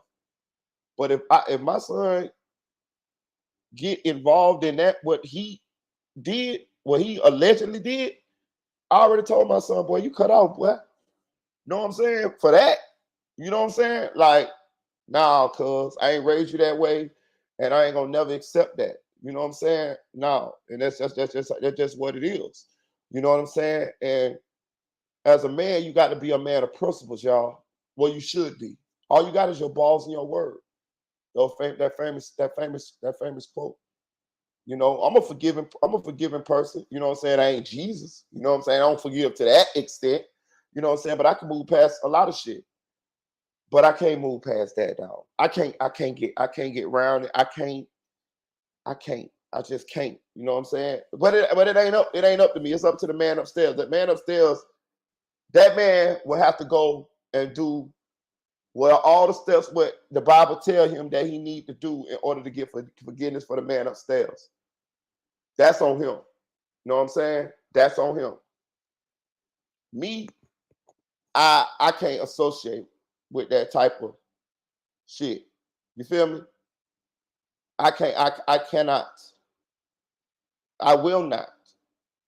Yeah, you go out there and you know what I'm saying? I hate to say it like this, but you go out there and you get into something, you know what I'm saying? You have to unalive a dude. I can still rock with you. You know what I'm saying? I can still rock with you. But if you take a woman's innocence or you do something to some children, that's it for me. I don't give a damn if I know you all my life. That's it for me. You know, I done growed up to the point to where I understand that when you cool with somebody, sometimes y'all grow apart. Sometimes life take you this way, sometimes life take you the other way. And I'm cool with that. I'm cool with that. That is what it is. I just have to accept that. I accept the things that I cannot change. You know what I'm saying? And I just can't get past. I can't be buddy hugging up with you, kumbaya, talk about the old times and all that shit. Cause that shit in my mind. I got a daughter. I have a daughter. You know, so that's just why I'm at with it. You know what I'm saying? But take from this part of the interview as you of what you want, as what you made. You know what I'm saying? But it's here. You saw it. It's interesting, and I'm gonna continue to let you guys see the interview. It took me a while to get to the point where I was going to post it or put it out there, but I was like, fuck it, I got it. It is what it is, and that's what I'm gonna do. But yeah, so now we're gonna get into the Jamie Keeg situation. And the paperwork. The paperwork was sent to me. The paperwork is real. We double checked it. I don't know if the person that sent me the paperwork wants their identity divulged to you guys, so I will not tell who sent me the paperwork. But it is on the clerk of courts. You can go look it up. It's there. Mickey Truth went over this paperwork as well. And we're gonna go over it too here on this channel. It's interesting. It's crazy, but we're gonna talk about it. If the person that sent me the paperwork wants to want me to say who sent it, then jump in the chat. Let me know if you want me to say who sent it. But other than that, you know, I'm gonna just keep it keep your anonymity. Anonymity. That's what it says. That's the name of the word. You know what I'm saying? Let's see. Okay. Is it this one? Okay. I'm gonna ride that red eye like a demon. Shout out to NBA young boy. All righty here. It's a what we got here? Let me see this. I got the whole thing. All right. Anyway, it's a motion for release. Comes now the state of Florida by and through the undersigned assistant state attorney and moves the court to grant the state's motion for inquiry of all pre-qualified jurors and motion for relief. The comments as follows. I hate when I do this shit. I be trying to motherfucking slide that bit. Okay. Stop doing that. It's in October 24th, 2023. The above caption case was set for pre-qualification for jurors. Jury panel number 4 was the first group of 100 jurors brought up to the courtroom for to be pre-qualified. Those who are available based on the scheduling are set to return on November 6, 2023. Out of 100 jurors, 12 jurors are set to return. Unbeknownst to the state, juror number 306 is a Broward Sheriff's Office employee. After being released as a juror, juror 306 called BSO legal counsel Christian whatever that name say, is informed to inform him of concerning information she witnessed during her jury service. Okay. Juror number 306 stated she witnessed a black female wearing blue scrubs sitting in the courtroom with the deputies. While the jurors were being questioned, she indicated when all of the jurors were leaving, she witnessed the same woman standing by the entrance doors to the, okay, let's go to the next page. Entrance doors to the,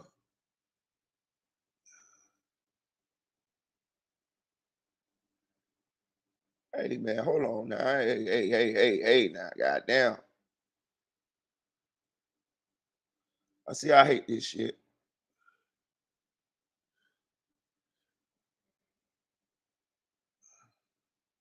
Cause I sent myself this shit, y'all.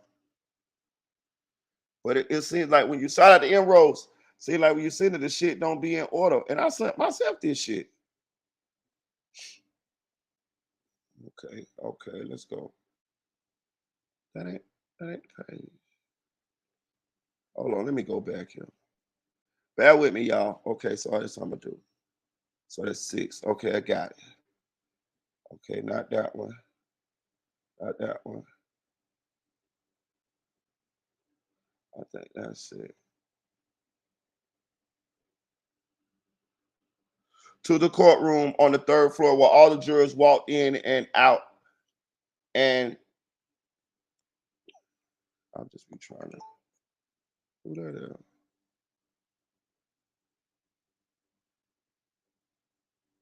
I hate when I just be trying to roll it. In and out of the courtroom where the jurors, let me see, get this shit off. Courthouse on the 3rd floor, all the jurors walked in and out, and that is where juror parking is located. Juror number 306 immediately recognized this woman as the same woman she observed sitting in the courtroom during jury selection.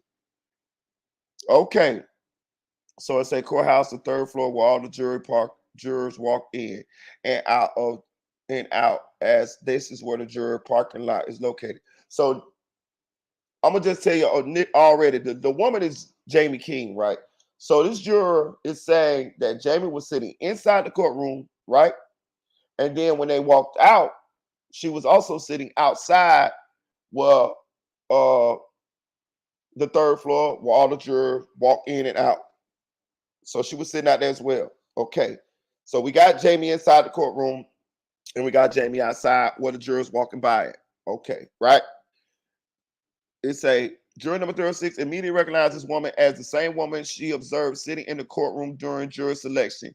And her attention was drawn to her due to the fact the woman was observed to be obviously crying into a tissue as the juror walked out. So Jamie's sitting outside crying, y'all.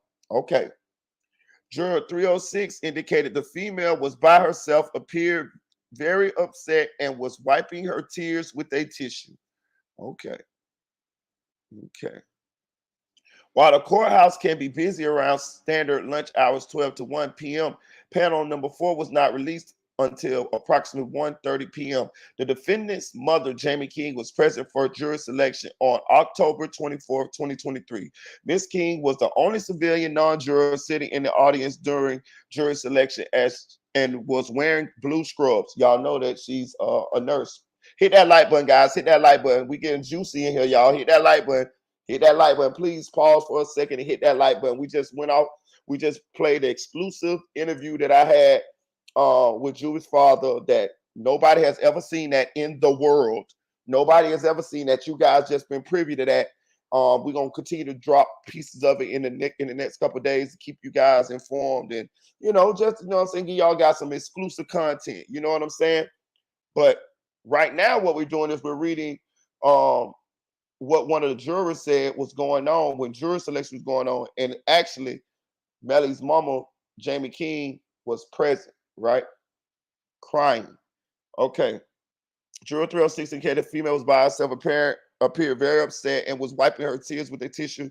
While the courthouse can be busy around standard lunch hours of 12 to 1 p.m., panel number 4 was not released until approximately 1:30 p.m. The defendant's mother, Jamie King, was present for jury selection on October 24, 2023. Miss King was the only civilian non-juror sitting in the audience during jury selection and was wearing blue scrubs. We know she's supposed to be a nurse. It was also very apparent that Miss King was in and out of the courtroom throughout the proceedings throughout the day. It should be noted that at no point did Miss King appear to be upset or in distress during the proceedings. Okay, so when she was sitting in the courtroom, they said she wasn't upset. Okay. On the contrary, she appeared in good spirits at all times. In fact, at one point, Miss King saw a co-worker on the panel whom she discusses her son's case with. Uh-oh, how do y'all know that? I don't know. But we're gonna keep reading. So they saying that Miss King actually saw one of her co-workers on the panel as a prospective juror. Wow. I haven't read this paperwork all the way through, y'all. So part of it's gonna be organic. I have read this part, but the whole is a 7-page document. I haven't read the whole 7-page. Shout out Mickey True. She went through it on her channel, and I saw some of you guys over there chiming in and supporting Mickey. So some of you guys have been all the way through this document, but you know, I want to go over it with the people on this channel because I don't know if all of you guys subscribe to Mickey Truth to be already had this information or whatever. And another thing, when we go over these documents, sometimes other people can find shit in the same document that you didn't find. Like when we went in them DMs, I read the DMs and went over them, but I seen Poetic Flacco and a couple more people go over the documents and they noticed shit that I didn't even notice in the DM. So, you know, it's okay. You know, it's cool to, you know what I'm saying, to be able to actually read the same documents and share opinions. And that way you guys can get to chime in on the documents as well and give your opinions. And I will drop the link here in a little bit so we can talk about it. You know what I mean? Hope Dre's still in the chat. Oh, there you go. So I know he got some opinions on it because I saw Dre over there at Mickey Truth too. So we can all, you know, talk about it. Shout out Mickey Truth. Go subscribe to our channel. Shout out Music 101. Go subscribe to his channel as well. Okay, it's also very apparent that Ms. King was in and out of the courtroom throughout the proceedings throughout the day. It should be noted that at no point did Ms. King appear to be upset or in distress during the proceedings. On the contrary, she appeared in good spirits at all times. In fact, at one point, Ms. King saw a co-worker on the panel whom she discusses her son's case with. How do they know that? I don't know, but we'll keep going. Her demeanor was giddy when she witnessed the juror walk in. Okay.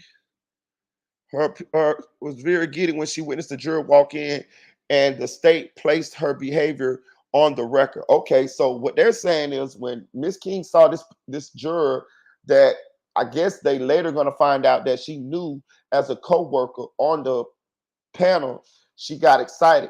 Probably because she felt like this is somebody that she can influence. You get what I'm saying? Now, could she influence them? I don't know, but I would assume that she thought she could influence them because she was happy. You know what I'm saying? That's just like me sitting there and the person who's on trial is somebody that I'm close to, and I see somebody and I see somebody that I know from the streets on the jury who I have a rapport with, who I feel like gonna help me out in this situation and potentially give me a verdict that I am pleased with. So I could understand what they're saying. I just don't understand how they know at this point. But maybe as I keep it going to get into this document, they will say. Okay, favorite record. When initially asked if anyone heard of the case or the defendant's stage name, this particular juror only stated he had heard of it, insinuating he did not know much. It was only after brought back in a restroom. It was only after being brought back it was only after being brought back in after a restroom break where Miss King could have been roaming the halls. Okay, so they're insinuating that Miss King was out there, you know, still in the courthouse, you know, roaming with this juror that he eventually came forward, indicated that he knew the defendant's mother and elaborated on their relationship. Okay, so this is how they knew that this juror was one of Miss King's co-workers, and this is how they knew that you know, a lot about their relationship. So what they're trying to insinuate here is that Jamie was sitting in the jury selection, paying attention to the jurors, seeing who the jurors were. Then when the jurors would go to bathroom break, they insinuating that Jamie was contacting some of the jurors, especially the juror or this particular juror, because this particular juror was her co-worker. That's what they're insinuating right here. You know what I'm saying? So, okay. Okay. The state also noted that Ms. King left the courtroom prior to the jurors' dismissal during the afternoon session of the jury selection on October 24, 2023. She also walked in late while the jurors were all in the hallway waiting to enter. So you see what they're doing here? They're insinuating that Ms. King is at the jury selection to see who the jurors are and to possibly tamper with the jury. That's what they're insinuating, y'all. Let's keep us going. Okay, that's not the one. Keep going. So that's not it. Right here.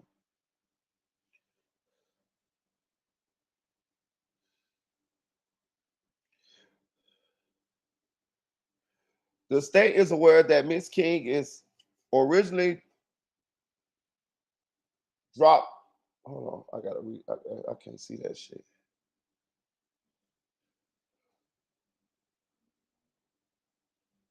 The state is aware. The state is aware that Miss King typically drops. Damn it, I can't. What's going on?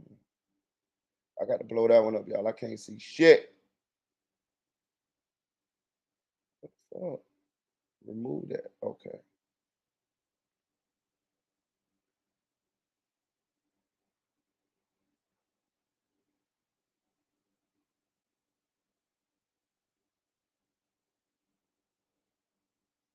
The state is aware that Miss King is typically dropped off in front of the main entrance to the courthouse, which is nowhere near the juror parking garage. The state is also aware that during the prior trial, the individuals associated with the defendant loitered around the same area. Miss King positions herself while jurors were walking freely to their vehicles. It is apparent Miss King positioned herself in an area that is known for where the prospective jurors will be present. It is highly inappropriate for Miss King or any other party to place themselves in a position where their conduct could have an impact on the jury. Position yourself at the juror parking garage and crying in clear attempt to manipulate or influence potential jurors returning for attorney questioning. So listen, I'm gonna say this. If all of this is true, y'all, first thing I'm gonna say, remember the paper that they got from Portland House where they had what the jurors were sitting, what they were wearing, what they looked like, this and that there. We were speculating as to who could have possibly described the jurors and relayed that to Portland, right? Because we never saw the jury because they keep the jury out of the camera view when we watching the trial. Hit that like button, guys. Hit that like button. Also, we realized that it had to be somebody in that courtroom to be doing this, right? Now, I don't think it's far-fetched if what they're saying in this document is true, that it is Jamie King as a suspect of the person who could have described these jurors and relayed them back to Portland. I want to also go a little bit farther down the rabbit hole and we can think about that one juror that was steadfast in their convictions as to them not convicting Mellys, and that same one holdout juror. We always conspiracy theorists. We always think a little farther down the street than some. And it seemed like that juror could have possibly been, paid off, right? Allegedly. Just on the speculation here. Now that we have this information as to the behavior of Miss King, Mellys' mama, it kind of like gives that theory, that conspiracy theory, a little bit more legs. You know what I'm saying? Especially when we kind of also got little information that Felicia Holmes was paid off, and Mariah Hamilton was paid off, and a number of other people allegedly in this case was paid off.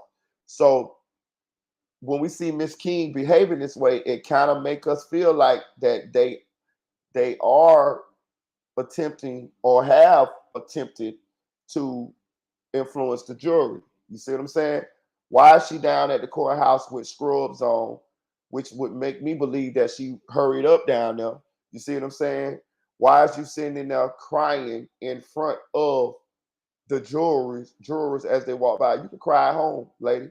You know what I'm saying? Like, and I'm gonna say this too. If what they're saying is true, this shows you that this is a very manipulative woman. If what they're saying is true, I'm gonna say that too. You know what I'm saying? This is a very manipulative woman and a very smart woman when you think about it, because she sitting down there allegedly, from what they saying in this document, crying as the jurors walked past.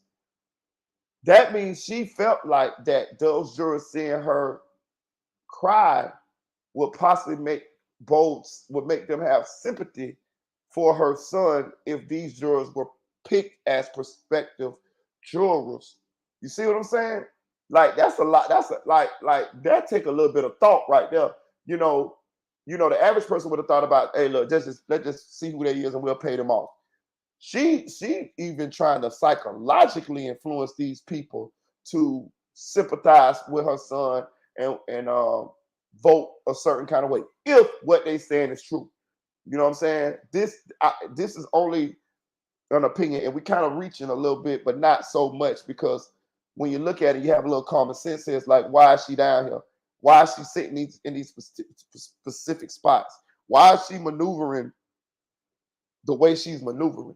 You know what I'm saying? At this particular time, it's so she can have access to these jurors, and so these jurors can see her. You see what I'm saying? She's pushing it. She's pushing that line, pushing it right up to the line, so she could influence this jury. From what this document's saying, you know what I'm saying? Now let's keep going.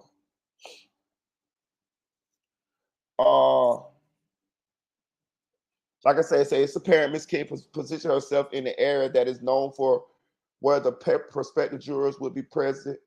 It's highly inappropriate for Miss King or any other party to place themselves in a position where the conduct could have an impact on the jury. Positioning herself at the juror parking garage and crying is a clear attempt to manipulate, influence potential jurors returning for attorney questioning. Furthermore, juror number 349 informed the state that while walking into the courtroom and while seated in the courtroom with her fellow jurors, Miss King made it a point to try and make intense eye contact with her.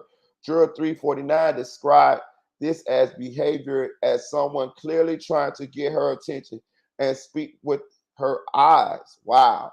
Juror 349 interpreted Miss King's behavior as a way for Miss King to try and approach the juror later.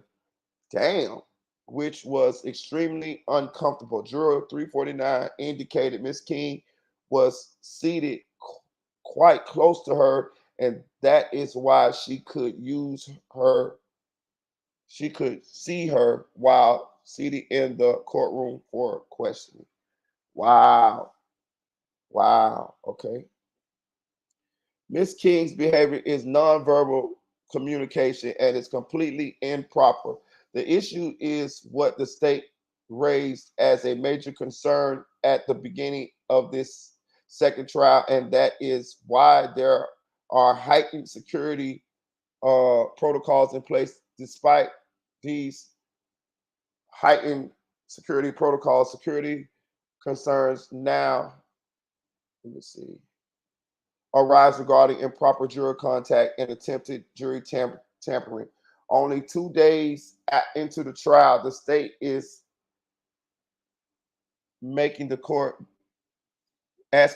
to conduct an inquiry of all pre-qualified jurors, as the court and all parties are aware that Ms. King was also in the hallway during the first day of selection. It was previously placed. Damn. Okay, so what that is, 17. Okay, let's keep going. All right.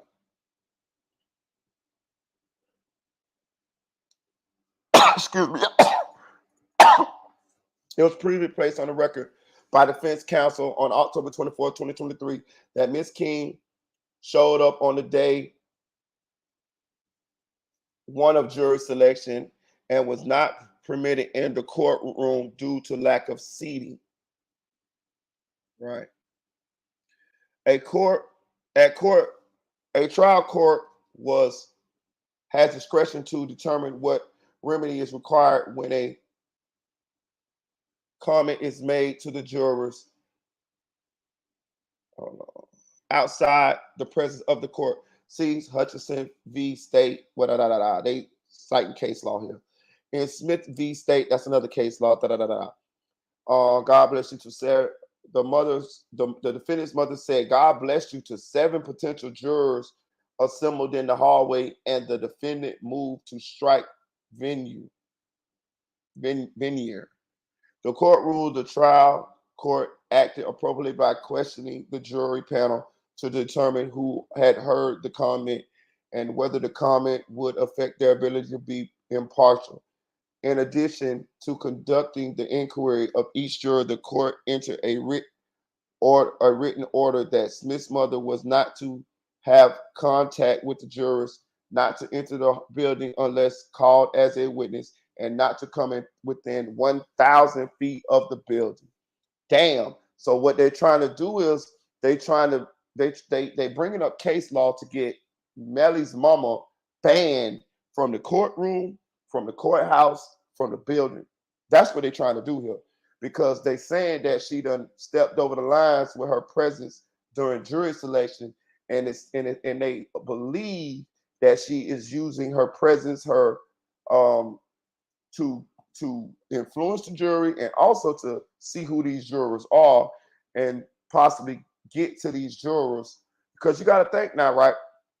Once these jurors get selected, they not going right then to be sequestered. I don't even know if this jury is going to be sequestered. I would sequester this jury. They didn't sequester the first jury, but I would sequester this jury. But they're not, this jury's going home. So they get picked. So just say they get picked, right? They're going home, right? She now knows who these people are. They can contact these people. You see what I'm saying? I'm gonna say this. I ain't trying to condone no illegal shit, but I'm saying I get what she's going with this. I get what she's trying to do. And it might have would have worked, but she did too much. You see what I'm saying? Once she saw that her friend her co-worker was a potential juror, you know, I can understand why she get happy, because now she knows somebody that she can talk to and possibly get them to give her son a favorable verdict, right? But she kept on, you know what I'm saying? She ain't just trying to find one juror. She's trying to find as many as she can. You see what I'm saying? But I just want you to know, I believe what they saying in this document, because at the very least she was down there. So what the fuck is you doing down there? You know what I'm saying? So I believe what they're saying in this document, and that lets you know. Listen, y'all, that's what I keep saying. That lets you know the amount, the levels that these people will go to. You see what I'm saying? Y'all see what these folks is doing? Like all of the stuff, the rumors that we done heard behind the scenes, what these people were doing. I mean, they continue to keep doing it. You know what I'm saying? Like that, we before the first trial or during the first trial, we heard that these people was paying people off, buying people shit, sending people out of town, sent Felicia Holmes to the Virgin Islands, sent Mariah Hamilton to California. You see what I'm saying? Like now, then you got the witness tampering, you got the phone calls from jail, excuse me, y'all, the tape phone calls. You got the guy actually saying that he talking to witness saying he reading a letter that came from Melly for Melly to tell Bortland, for Bortland to tell Mariah Hamilton. They raided Bortland's house, got the paper with the jurors all on the paper, what they sitting at, what they wearing, they racial makeup, all of this, and now you got the mama sitting down in the courtroom, making eye contact with people, crying, you know what I'm saying? Like, bruh, it is what we think it is, y'all. It is what we think it is, y'all. These people is what we think they is, man. Like, I don't know how much more evidence that we need to have in order to just pretty much go ahead and, yeah, look, man, these is like Hillary Clinton say, this is a basket of deplorables. You know what I'm saying? This is a basket of deplorables. These people is the bottom of the barrel. These people have low character, low morals, low principles. They'll do anything. They are snakes, man. They snakes. They don't give a damn. They greedy. They selfish. They don't give a damn about the victims. They just trying to save themselves. And it's all because of money. Know what I'm saying? And you know what I mean? Now I understand about Jamie. This her son, so it's a mother's love there. So I don't want to never just discredit that. But I'm saying these people, this boy is the golden goose. If he get out of jail, they know what he gonna do as far as like in the music. They know the buzz, the hype. He going straight to the top, y'all. He's a talented artist. He's going straight to the top. You know what I'm saying? He's gonna make hundreds of millions of dollars if he ends up getting off this case. And what these people are doing is they pulling no stops. They pulling out everything. They throwing everything out but the kitchen sink in order to try to get this boy off this double murder charges. And that's what his mama doing. That's what she's doing. Think about this, dog. This lady sitting down there, position herself as far as so she can have contact with the jury. This a bold bitch, y'all. This a bold bitch. Like, that lets you know that whatever she can do, she'll do it in order to get him off right now. This a bold step here, y'all. For her to be in the courthouse pulling this move, crying, oh, my baby. Probably fake tears like a motherfucker. Know what I'm saying? You can only imagine what she did behind closed doors with paying off Felicia Holmes, Mariah Hamilton, and whoever else she influenced. She done came out plenty of times. Soon as Trayvon Glass testified, she went right on her social media and called him a rat. You get what I'm saying? What is he ratting about if your son is innocent, man? Ain't no ratting if the man innocent. If you get on the stand and you tell if your friend goes to jail for doing something that they didn't do, and you get on the stand to help your friend out, you're not ratting. Y'all know that, right? If the police wrongly get somebody for a murder, your friend didn't murder nobody. Your friend was at your house playing video games or playing cards or whatever, smoking or whatever, and you get on the stand and tell them, hey man, my friend was at my house. That man did not do that murder. I'm his alibi. That is not ratting. See what I'm saying? So the only way it could be rat. See, that's why these people are so slow. They tell on themselves. The only way it could be ratting is if he telling the truth. See what I'm saying? Well, let's keep going. These some hell of a people. It's clear like water. I agree, y'all. We're gonna talk about it though. Give me a second.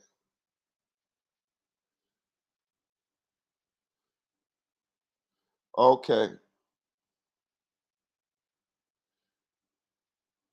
So they're trying to keep her ass not to come within 1,000 feet of the building. The Florida Supreme Court held that given the magnitude and nature of this case, the trial court did not abuse its discretion in imposing the security measures which Smith contends prejudges him.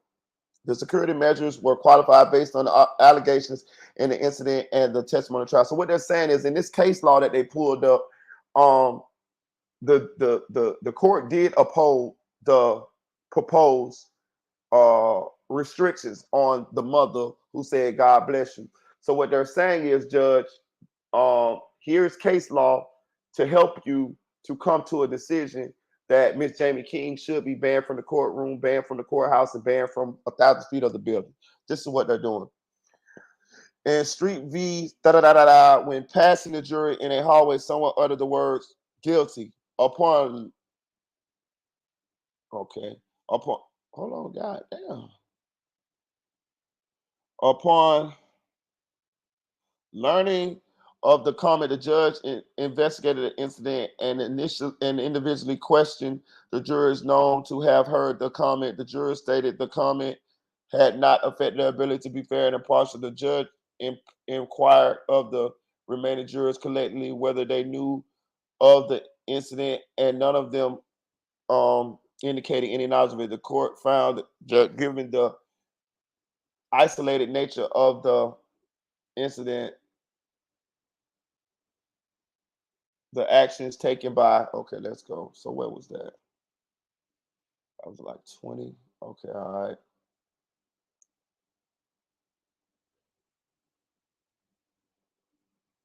Okay, right here.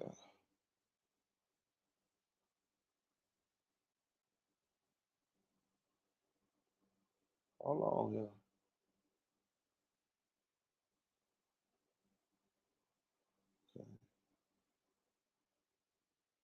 Okay, 2021. Okay. By witness to jury foreman embrace victim's mother. In addition to conducting an inquiry, as all jurors returning for dire questioning, the state requests the court enter a written order that Ms. King is not to have contact with the jurors, not to enter the building unless called as a witness, and not to come within 1,000 feet of the building. So they trying to get her banned, y'all. They trying to get her banned.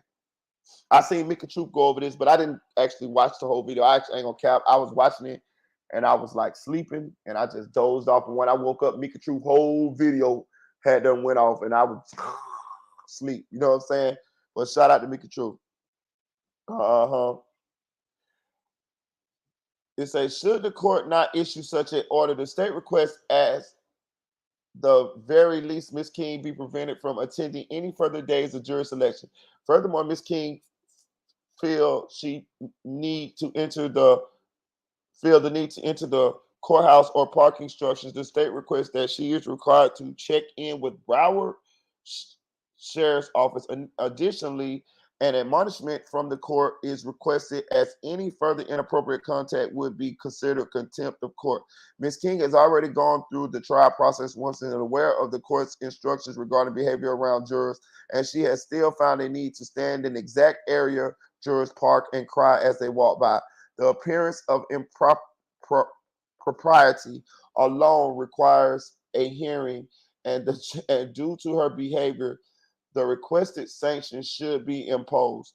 The court was also made aware that 6 individuals on behalf of the defendant will be appearing in court for jury selection on October 25th, 2023. The last row in the gallery has been reserved for them, and the state requested an empty buffer row between the defendant's family and friends and the potential jurors due to concerns that the state has. Okay, then. All right, state. All right, state. Hold on. Whatever.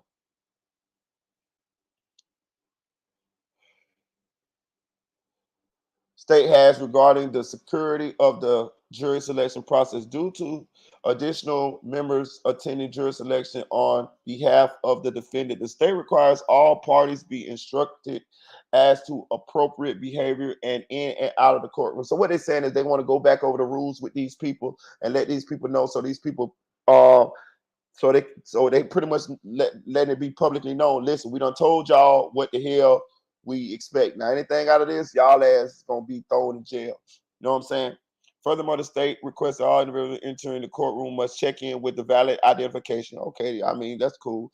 Yeah, because normally you don't have to have your ID when you go into the court. When you go into court, you just go through metal detectors. They check your pockets. They make you put all your metals and shit into the little bowl or whatever, but they don't check it. They don't check for ID. So I get what they're saying. The state law requires that no individuals be allowed to enter and exit the courtroom while jurors are present. The state law requires that no individual allowed to enter and exit the courtroom while jurors are present. I like that. And once jurors are released, the state requests all parties in the courtroom wait until the jurors have vacated the building. Okay. Additionally, the state seeks to have any parties needing to use the restroom while jurors are present in the hallways prohibited from using the facilities on the fourth floor. So what they're saying is they was using the same damn bathroom as the jurors. These people need to tighten the fuck up. Like, you know what I'm saying? Like you got evidence of possible jury tampering. You know what I'm saying? With the paper that y'all found in Bortland's home describing the jurors. Now it ain't concrete, but at least somebody was reporting back telling him what the jurors had on, who they were, what they looked like, and their racial makeup, right?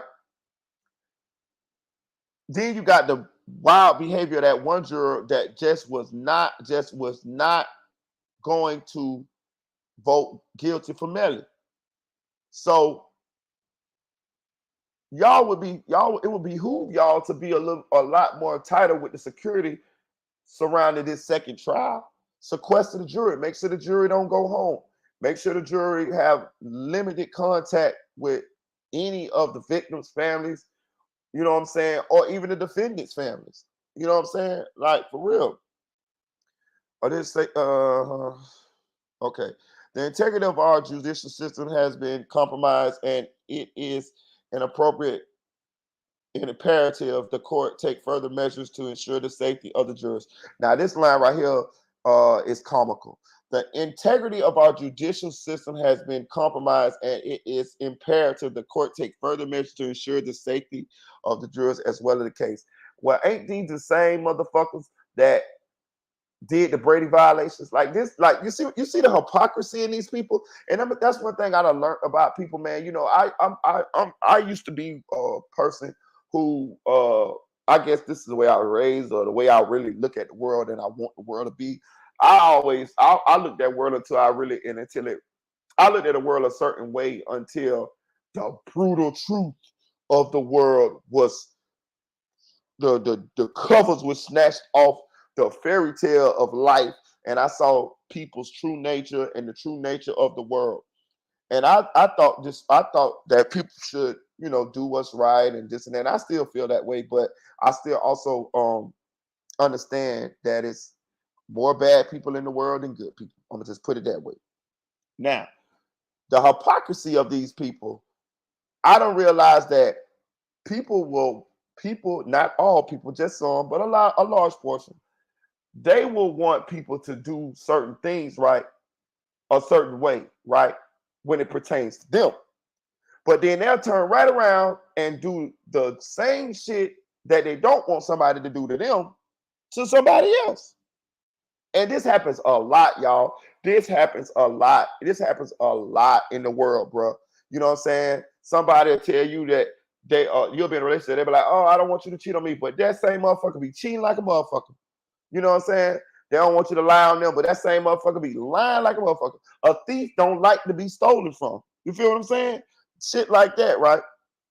Now, look, the state here saying that the integrity of our judicial system has been compromised. Yeah, it was compromised when y'all lied and when Moretti lied in that goddamn and said that, try to get that officer to lie and say he was in the room. You compromised it then. You furthermore compromised it when y'all created these Brady violations and not turn over evidence that could help Mellys in his defense before the first trial. You see what I'm saying? Y'all compromised it too. But you see, sitting here, they ain't talking about that. They want to talk about the other side. You see what I'm saying? They want to sweep what they did under the rug, but at the same time, they want to point fingers at the other side. Both of y'all doing it. You see what I'm saying? Both of y'all doing it. And this is what happens a lot of times going on in real life, dog. People will tell you that they don't want to be treated a certain kind of way, but they'll turn right around and treat other people that same way. I see it happen all the time, dog. I see it happen all the time. And that's what's happening here. You know what I'm saying? But let's go. I think that's about it. Let's see. Let me see. What was that? Yeah, I was 29.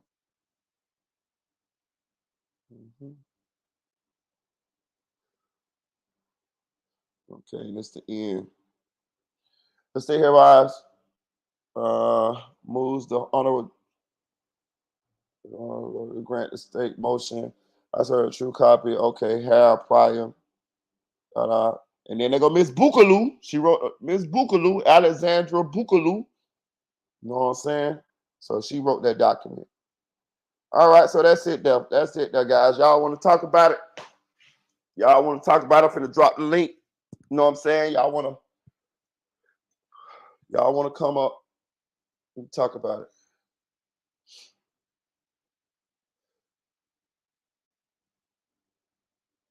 I'm gonna drop the link. You shout out to another one. Say, why isn't that courthouse security on top of that? Man, I don't know, bro. Shout out Kill1K, say Sack Chaser Dracula.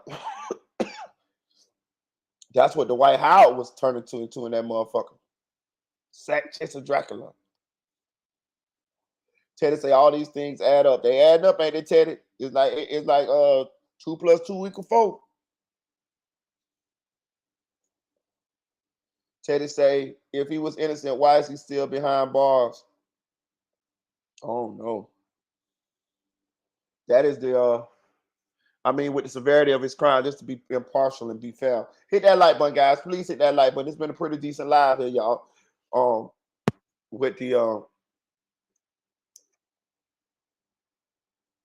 With the severity of his charges, that's why he's still in jail.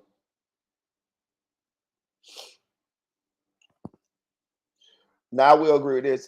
Teddy said, if they know Mellys innocent, why do all this funny stuff? Because he ain't innocent. He ain't somewhere he ain't innocent. Shout out to Too Legit to Quit KC. He said, salute Marita in the chat. Appreciate you, gang.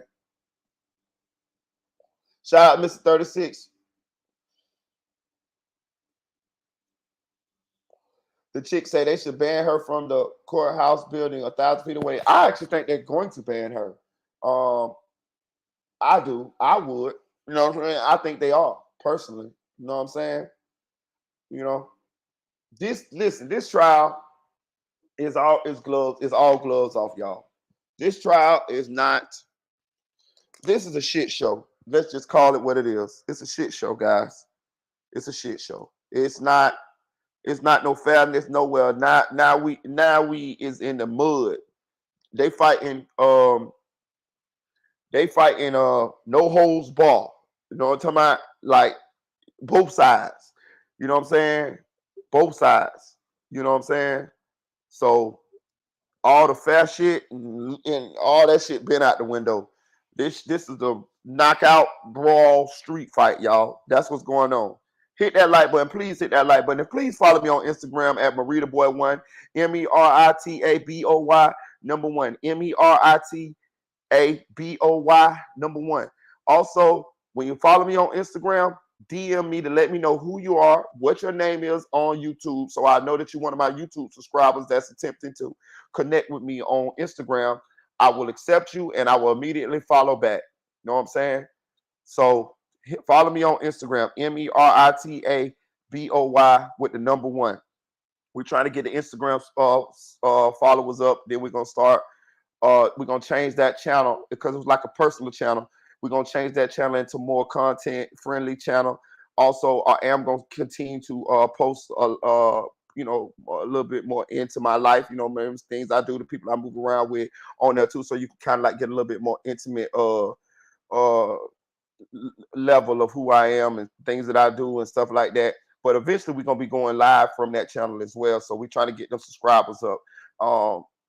So yeah, follow me on Instagram, guys. Appreciate you. Teddy say that's the world we live in now, chicks. Crazy things are going around. I'm telling you, this world is crazy, man. This world is crazy. I'll be honest with y'all. I did follow you back, Aaron's Way. I think I followed you back. Well, hit me with another DM. Let me know. Hit me with another DM. I know I followed most of y'all back. Put out real shout out to Real Supreme Justice, Real Supreme Justice say this proves guilt for show circus court. It's definitely a circus court, y'all. It's definitely a circus court. It's definitely a circus court. I got a question. I want y'all to get in the chat. Ask me, do y'all and let me know, did y'all enjoy me showing part of the interview that I had with Juvie's father? You know what I'm saying? If y'all want to see more of that, let me know. It's like shit, maybe 6, 7 more hours of interview that I got. So just let me know. Let's keep going here. Hit that like button, guys. Hit that like button. Hit that like button. What's up, Anonymous? Yo, what's good? What's good? Just vibing. So what you feel about what we saw tonight? Basically, I feel what I already knew or felt I knew, but the last trial, based upon how that one juror acted, like she was pretty much provoked in a way. And I said that to say because just the way I understand, like losing a son and you not rocking with the system, but just the way they said she was going about it and trying to pretty much influence everybody else to her side, I could tell something in the milk wasn't too clean. But me personally, I feel like they should, like it's kind of like a double-edged sword because that's her son and she deserves to see him in trial. But if you're trying to like influence the jurors in any way, I feel like you shouldn't be able to go there because that's messed up. Yeah, and I feel like she really is like, did all that to manipulate, like sit in the line of the jury.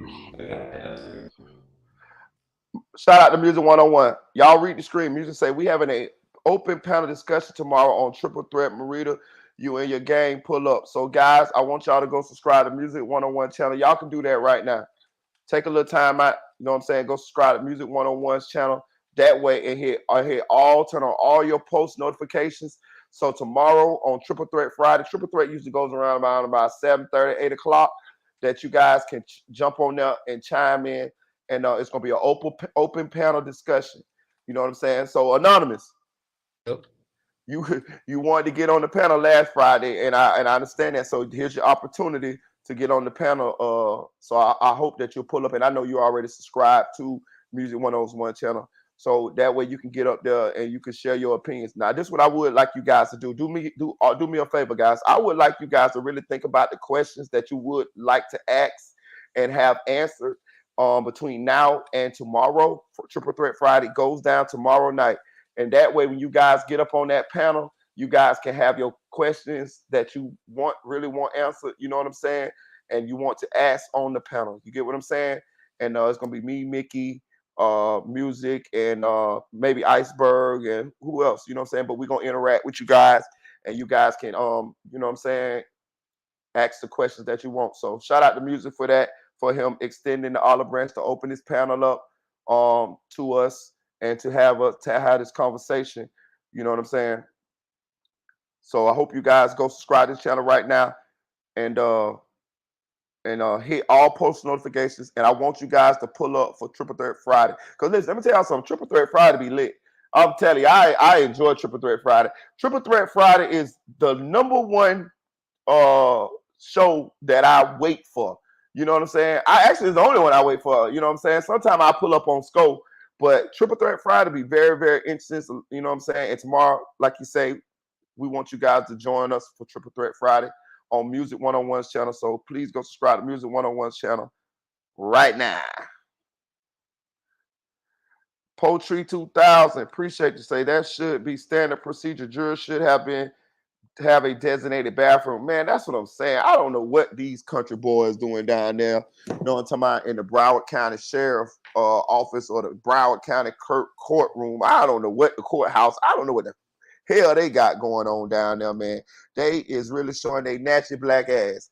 You know what I'm saying? Like my grandma used to say, because they didn't sequester the first jury. And if you don't know what sequester means the jurors don't go home. The jurors stay in a hotel until the duration of the trial is over. You know what I'm saying? That way, that jurors aren't being could be it's less likely that jurors are contacted by people who would possibly try to tamper with them and sway they vote or decision. And it's just like an extra level of security to making sure that the trial and goes how it should go. You know what I'm saying? But they didn't. And I hope that they do this time. I don't know if any of you guys know, get in the chat, let me know whether this jury is gonna be sequestered. I hope this jury is sequestered. I hope they learn from their past mistakes. But if we paying attention to the way that they moving now, they still got a bunch of holes in the security. You know what I'm saying? Like, come on, man. Like them people down there sloppy dog. You know what I mean? Like, for real. I ain't even cap from the way they investigated this case or didn't investigate certain parts of this case. They never searched Fredo Bang's house. They never searched Mellys' house. Like, that's crazy as hell. I would have definitely searched Fredo Bang's house. They didn't. They didn't. I would have. I think they didn't DNA test the door handle up until like 4 weeks before the trial started. You know what I'm saying? And then they said they found Mellys' DNA on the door handle or something like that. It was something to that effect. They waited to the last minute to do. They waited to the last minute to do a lot of bullshit. You know what I'm saying? They doing Brady violations. They asking officers to lie. These people is just sloppy as hell. And if I'm watching this trial, I could only imagine the amount of people that's being convicted under these same the same situations or same that was word for same process. You know what I'm saying? Over the years, like it's probably thousands of people that's done been sent to prison in this jurisdiction that these practices have been implemented in their case, but they just might not have the money or the high power lawyers or wasn't high profile enough for this to get out to the public. You know what I'm saying? But this place is janky as hell, dog. If y'all gonna do some crimes, which I don't condone or I ain't trying to like uh influence anyone to do any crimes or whatever, especially on this channel. Don't do the motherfuckers in Broward County, y'all. I'm telling you, y'all see what's going on here. Do not do them in Broward County. Shout out to Angie, baby. What's up, You Angie? right about that. Angie. But no, Hey everybody, how y'all doing? Hey, how it's you doing? good. Good. What you got for us, Um, Angie? I've been watching, Marita, I love your show. Thank you. I've been keeping up with everything and you have some really good topics. I like when how you've been talking about, the people that you know, doing little stories on them. It's really, I like it. It's really interesting and I do believe your channel is gonna keep growing. Thank you. And I apologize, you guys, because I do have more stories that I need to get out to you guys. I've been gathering a little bit of more research, trying to just be better at the information that I have when I uh, put those stories together. But I work a lot, y'all. Y'all know I work a lot, but y'all just bear with me. I'm gonna get some. I got some great stories coming for you guys, and I appreciate you, Angie. I appreciate you. I appreciate your support. Yeah, no problem, no problem. But I guess what I have to say about it is, it seems like they throwing everything but the kitchen sink at him to get a conviction. Hmm. Um, I think that, me personally, if it's supposed to be about justice and you stand on the, side of justice and, you want to convict him because he's wrong for what he did, then just do that. You know, it's like they're grasping at straws. It's like, okay, if we don't get you for this, we're gonna get you for that. If you don't get the result we want with the murder, we're gonna get you for witness tampering. And then it's like, what makes them any better than the defense? In my opinion, if you're gonna do all that, that's the type of stuff that they do. The whole Brady violation, they made a big deal about that, and it was a violation of his rights, but they know ultimately, I think, anybody can kind of tell that he probably did do this. Right. So, they're going to do anything they can to get their client off, and then it makes me look at it just as a citizen. If these people are, going up for office and they trying to get reelected. And if I get into some type of trouble or whatever, what would you do to try to convict me? You know what I mean? Like, would you go out of your way because you want to get more wins than losses? For me, with them on their side, it shouldn't be about wins and losses. It should be about what you're doing to try to, make the community a better place. But, it's not like that, and it's sad. Definitely, definitely.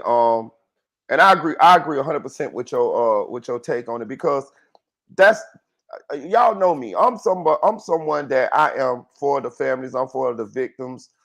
Getting justice. You know what I'm saying? I look at them like these are our babies. You know what I'm saying? And if I understand what rift they might have had between them, but I don't believe that them boys deserve to lose their life over any of the things that I have heard that they said. You know what I'm saying? Just cut them off. That they said that they did. Just cut them off. Don't mess with them or whatever, whatever. So, but watching what the state has done this past couple of months, with the Brady violations coming out and the situation when we're already asking the officer to lie and all of this type of stuff, it's done made me think like you think. Like, it's bigger than, and it's sad because this is supposed to be about those young boys that lost their life. But they don't the state it's already bad enough that Melly being a rapper done kind of overshadowed those boys losing their life. Now the state and the police department have added an extra cover over the fact that two individuals, young men, lost their lives tragically by the way that they've been conducting themselves, and they done made it now to where it's a question as to is Melly going to get off because you guys have violated his rights to due process, violate his constitutional rights. I can't get around that you actually got a state attorney who's the star witness against other state attorneys. You got the state attorney who was prosecuting this case thrown off the case, and now she's a witness in the damn case. Like, this is insane here. So, man, all of these people are bad people, dog. You know what I mean? You know what I mean? Like, let's just be real with you. The the state, y'all is supposed to be held to a higher standard. Of course, we most likely believe that Melly did this. So, we're not gonna hold him to the standard and the people that surround him to the standard as we supposed to hold the state. He's a criminal, and we believe he did this. So we expect some of these actions to happen on his behalf. But to see that this stuff is happening on the state side of the situation, it's done made me feel the same way you feel, Angie. Like, what if y'all do this to me? What about the people that y'all possibly done did this to in the past? What about if you do this to some of my family members or my children? You know what I'm saying? Like, is this the way you guys conduct business? And we can see the power of the judicial system is great. You know what I mean? In the face of them violating this man's rights and doing all this stuff, they still finding ways in order to proceed with this trial.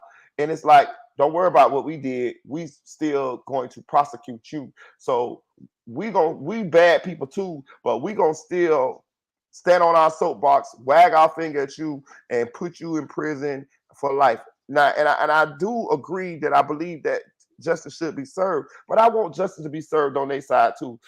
These are crimes that they committed. This man served that search warrant, Detective Moretti, illegally, which means that's a crime, which means that you assaulted that lady because you didn't have the right to take her phone at the time because of the way that you proceeded into taking her phone. If you'd have just waited till the officer was there, you had all rights in order to get her phone and extract that phone.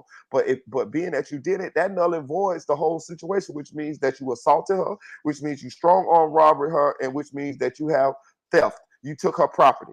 You see what I'm saying? So when I see that they just swept all this stuff under the rug, which are felonies, but you want to convict this man, it just killed the whole scenario of fairness. And I just came to the realization that this is not a fair trial. It's not going to be a fair trial. And it just makes me wonder if this goes down every day across the country. And it's sad. Yeah, I believe it does. And you know what Moretti did, that's just what we know about. Right, That's just right, what came out. But right, I'm sure they did some other crooked stuff. right. And And I that's it. don't think they had to do all that. You know, That's like right, they got everything besides him actually shooting them. right. And see, that's the thing. And that's the thing. And see, and this for those who wonder what's the significance of what Moretti has done or the Brady violations, because I understand there's people that's like, yeah, yeah, yeah, don't worry about that. Mellys guilty. You can't look at it like that when you shouldn't. You can look at it how you want it, but you shouldn't look at it like that when uh we're using the justice system to get justice for the families and for the victims. Now, if we out in the streets and it's a mob of people with torches and they trying to hunt somebody down and get street justice, that's a different story. But in the legal in the judicial system, you know what I'm saying, it's a certain way you got to go about getting justice. And they're not going about it that way. And it's just like you can't we can't have it that way because how many people, especially for black people and people of color, this kind of hits a little home for us because we know that it's done been people in the past in the civil rights movement and before that black people or people of color who have been like railroaded and didn't do nothing and they just use the judicial system to put these people in prison for the rest of their life or even worse kill these people, you know what I'm saying, because of the judges was corrupt, because of the police precinct was corrupt, the DA's office was corrupt, and racist and things of that nature. So this kind of hits a little bit home for us because it's like, oh, wait. Now we know this dude is most likely guilty, but we can't let y'all just do it this way because what happens if it's us, our children, our family members? You know what I'm saying? What if y'all just don't like us because of the skin color? And y'all decide to do this too. And I'm gonna say this too. I do not believe this is their first time doing this type of stuff. You know what I'm saying? This look like this is some kind of common practice. They ain't just decided to do these illegal activities or unconstitutional activities this particular time right here. That's in my opinion. Yeah, I agree because they was all too comfortable doing it. You know, Mhm. Christine was too comfortable lying. Moretti was too comfortable just taking the lady's phone, and he knew this is how you know that he was wrong. He knew he was wrong because he asked the man to lie. Mhm. Mhm. Mhm. And the judge in on it too. You know what I'm saying? For whatever reason, he in on it too because when the state when Mellys attorneys asked could they get Harold Pryor, who's the head state attorney, to come and get on stand and be questioned as to how far this Brady violation cover up went, the judge denied that. But I felt like it was perfectly uh fine for them to ask could he be on the stand and to bring him on the stand because Miss Boutros testified to she told Harold Pryor the first day of the Brady violations. And it took them a year uh before they even turned over the information, and Melly had already went through a whole trial. So he went through a whole trial without having the information that could have possibly helped him in his previous trial. And the information was that Moretti lied, or tried to get an officer to lie and say that he was present when he was serving a search warrant on the phone that his mama had. So, like, y'all covered that whole situation up, Mr. Pryor. How come this information wasn't turned over to Melly's attorneys immediately, like it should? But he covered it up. The judge did not allow him to be brought in as a witness, and I think that is also evidence that this thing is a uh widespread cover up. You see what I'm saying? Yeah, I think that, if something happened to where, this man so happened to win this trial, the judge don't want it to ever come back on him that he helped in any way or anything that he can do to, because it probably might look bad on his courtroom that a murderer allegedly is walking out, and that's another thing that's messed up because the judges, they definitely supposed to be impartial, but that's not how it goes. Right. I got a question with all this. What do you think? What do you think Mellys' mama was doing when she was down there to that courthouse? Do you think she was actually trying to tamper with the jury or influence the jury? I Or just feel like this case just hella messy from both sides. And what the state did, it almost overshadowed what Melly's being accused of. For me, when it first happened, I'm like, dang, how y'all gonna do such a thing, really? Because it seemed like small what Moretti did, but you know how they say like fruit is poisonous tree, so we never really know what lengths they went to mess over the trial. that's what I'm And saying. with that being said, like being from Broward and jump, like the security and surveillance is really not like that at the courthouse. I've been Really? there one time for like jury duty. Uh-huh. The case didn't go through, but the surveillance ain't like all the way up the par. Like people not really watching your every move. Like you can kind of pretty much free roam once you get past the metal detectors and stuff. Wow. So it's kind of weird. Angie, you think she was trying to influence the jury? Yeah, Mm-hmm. from what I see with her and her personality, yeah, I completely believe that, you know, I do. I think that she was trying to influence them. But, Mm-hmm. honestly, if it was my son, I might do the same thing. I'm not gonna lie. Right. Because Right. he, I mean, about to so where go do to you draw the line jail. as a mom? Like I guess like you just you gonna I don't got no kids, so I'm not gonna sit here and say like I'm telling my kid because honestly I wouldn't. Mm-hmm. Mm-hmm. I agree. That I mean, um, that's a tough one because as a parent, Rita, you're huh? What you say? I see I his know. mic moving, but I can't hear him. You can hear me. You can hear me now. Can y'all hear me? Yeah. Okay. So yeah, as a parent, we protect us. You know what I mean? That's just natural for us to be protected. So, we hurt when our kids hurt. And I can agree. Like what it's like it's sad, but it's like when you're in that situation. I hope none of us are in that situation, ever in that situation. But let's just try to have some empathy and see if we can put ourselves in her situation for a second. Um, Yeah, I would go above and beyond for my child as well. Now, where does that line get crossed, drawn? I don't know.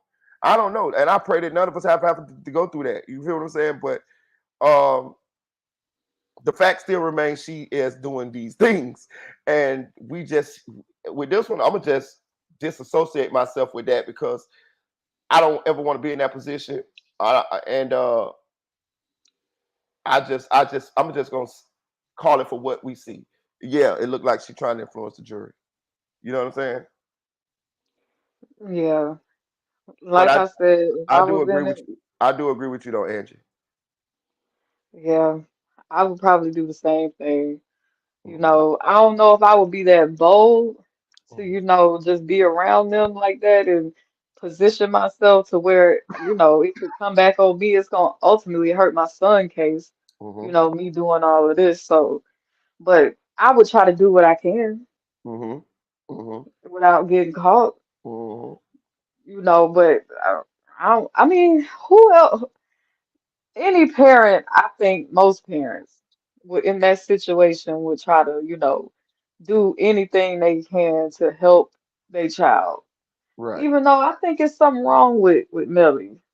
Just in the way that, if allegedly this is true that he did, kill them and or, unalive them, like the way he did it.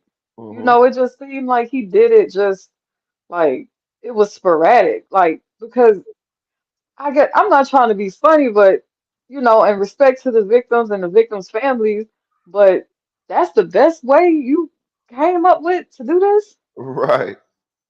Like that's what you thought of? This couldn't have been premeditated. Like, Hmm. I don't know. Was you trying to get caught? Hmm. It make you I feel you. the only thing it make you feel like it was an argument. The only reason why we kind of killing the argument is because when we saw the forensics or the coroner and all the people talking, they were saying that Sack Chase was asleep and things of that nature. But the argument theory still kind of make it more like I ain't gonna say understand it make it more. We could see how he could get from walking to the car with them and being in the studio with them, finna be going home with them to a double murder. It seemed like something that would happen in the heat of an argument, but from the evidence that they done brought to us, they saying that the boys was asleep. And I know Junior Yeah. woke up and he had an offensive wound, but they said Sack Chaser was asleep. So it's weird. It's definitely weird. Yeah. And then, like, if we got into an argument, the time it would take for, if we arguing, the time it would take for me to go to sleep, it Right. just don't make sense. It don't because my Unless mind. they got into an True. argument and then just, all right, they just fell asleep. But I do, factor in, they might have been drunk and high. I don't know. So, Yeah, Right. that's the thing I never understood. Like, all right, y'all leave studio and end up pretty much in the Everglades somewhere. It's like, Right. what the fuck? And they had to be sleep low key because it's like, me personally, if I'm supposed to be going to Miramar and y'all veer off of me in Alligator Alley, I'm gonna be looking around like, what the fuck? Like, why we out here, bitch? The crib over there. Right. So it's just I'm gonna be protesting the whole way. Damn, they're like, what's going on? You get what I'm saying? Like, exactly. unless I don't know, unless he had the gun on him already, but they would sleep though. And I'm with what y'all saying. Like, if we arguing, the amount of time it's gonna take me to calm down and feel comfortable enough to go to sleep, I ain't gonna be calmed down and sleep by the time before we get to that house. I'm gonna be in that. I'm gonna get to the house and be still thinking about it, still mad. Maybe even we might still even be going back and forth about it. So how do we get from an argument to going to sleep? So uh, it also makes us believe that they was asleep or that Sack was asleep. But again, back to what Andrew was saying, how the hell do Melly just do that type of thing sporadically like that? I don't know. So you think something wrong with him, huh? yeah, I do. I I think mean, something going on with him. I feel Right. you on that. And I mean, I ain't trying to be like funny or nothing, but like he's a self-proclaimed like, oh, Melvin this after midnight and all this, And like on top of that, watching some of his interviews, he did say he's been Baker acted before, Mm-hmm. got diagnosed with bipolar disorder, shit like that. Mm-hmm. So I'm not sure to what lengths you'll take things, but with that alone, just going off, his word of mouth, it's like I don't know. I saw him in that interrogation room when he was interrogated for the shooting by the school when he was a teenager, and his behavior inside that interrogation room was weird as hell to me. Like he was shadow boxing, talking to himself. He was standing up in the corner in the chair with no shoes on. The police came back in the room and like, what the fuck is you doing? And he was like standing up in the corner like in the chair, like I was looking at this young man. I was like, yeah, buddy is throwed off for real, for real. You know what Yeah, I'm I saying? seen that. He was eating a honey bun in the chair. He was Yeah, making sounds like he like shooting and all type of stuff, like yeah, all type like of shooting, spontaneous shit. And I'm like, what the fuck? shooting invisible air people and shit. You know what I'm saying? Like, man, like yeah, this young man, he definitely got something going on. Maybe with his last name, demons. He got some demons inside of him or something. I don't fucking know. But I will say this: it's crazy. It's some things about this case that we don't know. I wonder will we ever know? Maybe so. People like to do a lot of talking, especially when the resolution of these cases happen. OJ wrote a book. You know what I'm saying? So who knows if he will get to the point where he'll tell us what happened. I tell you what, if he get off, he gonna tell us. He gonna tell us in some songs. If he get off, he gonna You're tell damn it. right. You know what I'm saying? Because he can't be retried for it again. I got a question. Do y'all think he gonna get off? I I really think it's don't know at this possible. point, man. It's like 50-50 for me, kind of. Like I feel like the state, especially with the new prosecutor, she gonna make a great case. She know what she doing, but in the same breath, that defense team is a motherfucker. You feel me? Like Uh-huh. they on their P's and Q's. So it's like you at this point you never really know. But Mhm. I kind of still stand on the side of that they could get a resolution that they looking for, but I don't really know. What's up, Randy? Look, well, there's a will, there's a way. What's I up, think Maria that boy? they How you gonna been, find a man? way to get to that jury. Right. You said that. Say that one more time, Angie. I said, where there's a will, there's a way. I think they gonna find a way to get to that jury again. You think they got to the jury the first time? Yeah, Yeah, I I do too. because 100% from believe what that. I I believe think, that during the trial. Yeah. yeah, what I seen with that woman, it just seemed like she just had like she was gun ho. Like, no, we not gonna convict him under no circumstances. I don't care what y'all show us. Right. On top of Right. that, we don't really know who was the person that was sick that held up the trial and this, that, all those little like disruptions during trial could have been the same person. Like trying to. Mm-hmm. Right. It's just weird. What's up, Randy?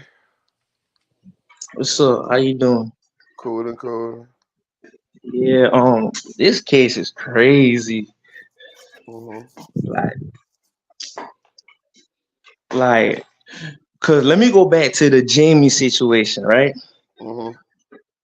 So she know what she was doing. I mean, crying in front of the jurors. She know. She Mm-hmm. know if she do that, they gonna feel a type of way, and then that's probably why one of them jurors, you know, were acting that way. Mm-hmm. It's crazy. Mm-hmm. And I really feel like Briar need to tighten up on the surveillance for real though. Like y'all need to really see what's going on and like really watch. Cause I ain't gonna lie, I had a debate with my girl. She didn't know Melly at all. I'll give her a little background. We both watched the trial. And then like literally a week, 2 weeks ago, I'm telling her like, man, somebody had to get to that jury. And she like, why would they do that? Like who's gonna go to those lengths? But it's like you gotta see like this man is a potential superstar. He's a superstar already, honestly. He Mm-hmm. just happened to be in jail. So they're gonna Mm-hmm. do whatever they wanna do to get him out. Mm-hmm. And I'm not sure if like his contract obligation got anything to do with it. Maybe his label could be putting up money, but yeah, they want him out. So It's like a lot of forces at play here. Um, of course, his label and all of them, they want him out. But then I think this is definitely political at this point. A lot of people want to make their careers on this case. It's done turned into a shit show for sure. But I wouldn't be surprised if you got Ron DeSantis behind closed doors making phone calls to down there like, "Hey, look, y'all better not let this guy off." That's all I know. You know what I'm saying? damn, like Yeah. I believe you when you say all that political stuff, but like you think it's that deep though? Like it's deep, like something really going on. Yeah, because Ron DeSantis changed the amount of people that needed it for you to get convicted of the death penalty. He dropped it from what it was, 12 to From 8 12, yeah, or yeah. some shit like that. So, I actually think they wanted him to be the first person to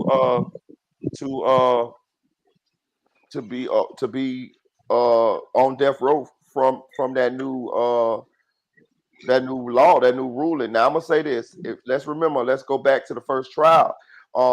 They said that the jurors did vote for him to be guilty 11-1, and then it turned to 9-3 because that one juror got two other jurors to flip.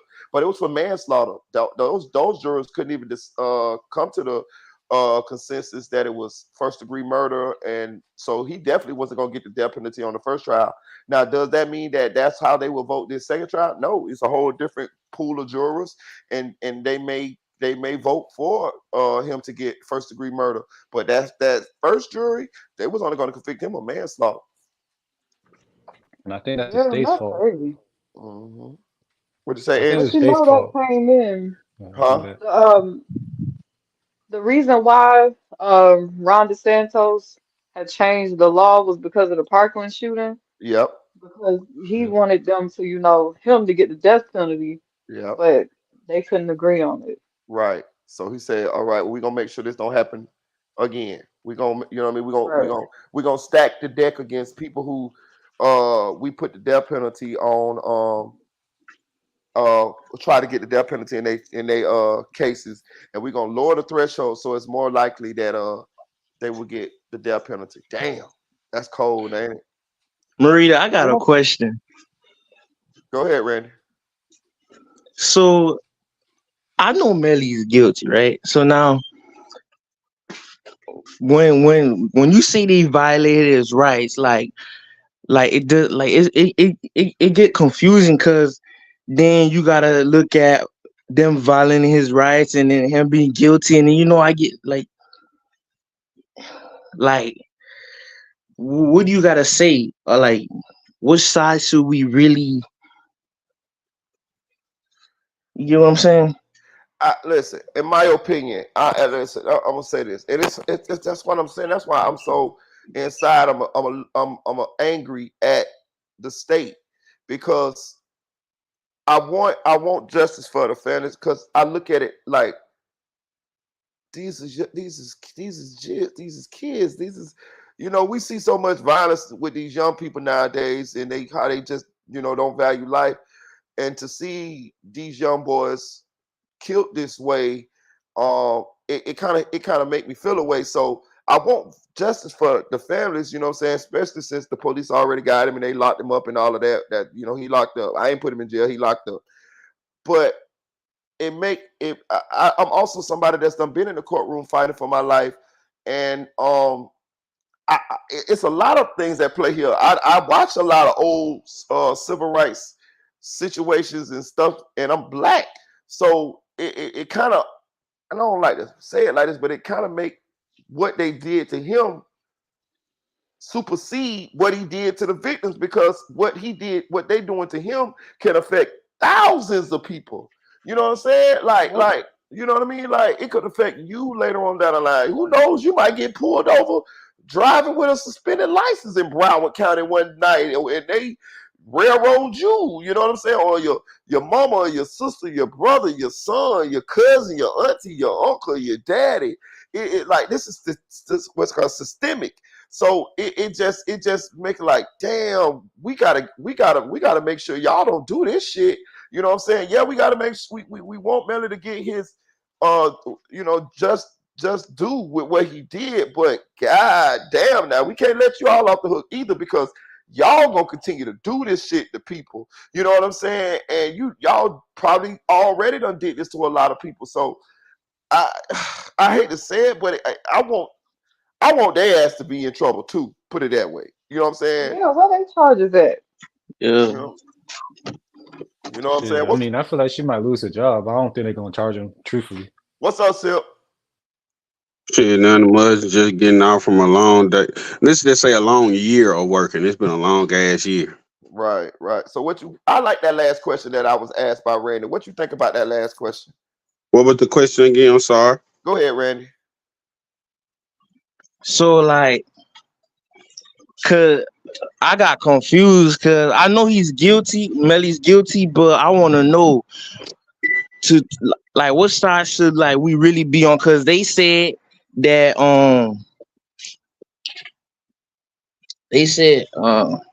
that they was doing witness tempering, I think. Yeah. Witness tempering, and then on Melly, like they didn't give all the evidence to his attorney and something like that. Mm-hmm. So I got stuck in the middle. I didn't know which side to really be on. You get what you get in what my he said, in my opinion, it's evil everywhere, just like it's good everywhere. The good in this case was the lady who was like, I'm not gonna lie, I'm not gonna let y'all violate his rights. That's the good amongst the evil. But on both sides is evil, bro. Like, so I would advise nobody, don't pick a side. You could have an opinion, but picking a side is like, for what? We don't really have no stake in any of this. Like, if he get locked up, he get released, it really don't affect us on the grand scheme of things. Yeah. But I also feel like a lot of these people not gonna get prosecuted or put in trouble, because one thing about the law that they always forget to remember, whether it's the police officer or the people working for the court or the judge, right? They can use their own discretion. Because the thing about it, the judge could have threw the case out at his own discretion. But you gotta sit there and think, he human, he hearing the same evidence. Why would he throw the case out if he didn't think Melly actually did it? Or his homie probably working. You never know, bro. Just like it's communities, like even with the media communities, people that know other people that know people that you could get plugged in with. All of them folks know each other. Now, whether they like each other or not, that's to be determined, or we don't know. But at the end of the day, they not gonna put these people in jail. They probably fine them or something like that, make them pay a little bit of money or give them a slap on the wrist. But they ain't getting prosecuted for nothing because it's the discretion. Then you got to think who go prosecute the prosecutor. Right. Like, None of them you can't. supposed to be above the law, but yeah, that's what's happening here. Who gonna prosecute them? Who gonna, you know what I mean? They look like they above the law, right? I agree. But it's a lot of people that are above the law, even though we know they not supposed to be. It's a lot of situations where we be like, nah, come on, man. They know damn well. You know what I mean? Like I done seen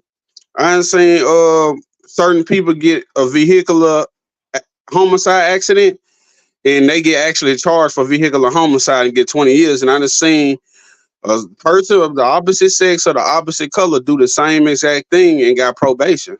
The one that sticks out me the most is I saw the owner of the New England Patriots get caught down there in the damn sex shop twice on video having pretty much what they call it, soliciting sex, and he didn't even get a goddamn mugshot. They didn't even give him a mugshot, and the charges just went away. He must have never heard of Plenty of Fish. Right. Ran away. The charges just went away, y'all. You know what I'm saying? Robert Kraft don't got a mugshot, y'all. They called him twice. And what happened was they had a sting operation set up watching this particular establishment. And lo and behold, he walked his ass in there. They got him on video, audio, twice. I think they say he paid $75. He a billionaire. He paid $75 for that coupe happy. Shout out to Trigger Man, tell him goddamn me. And yeah.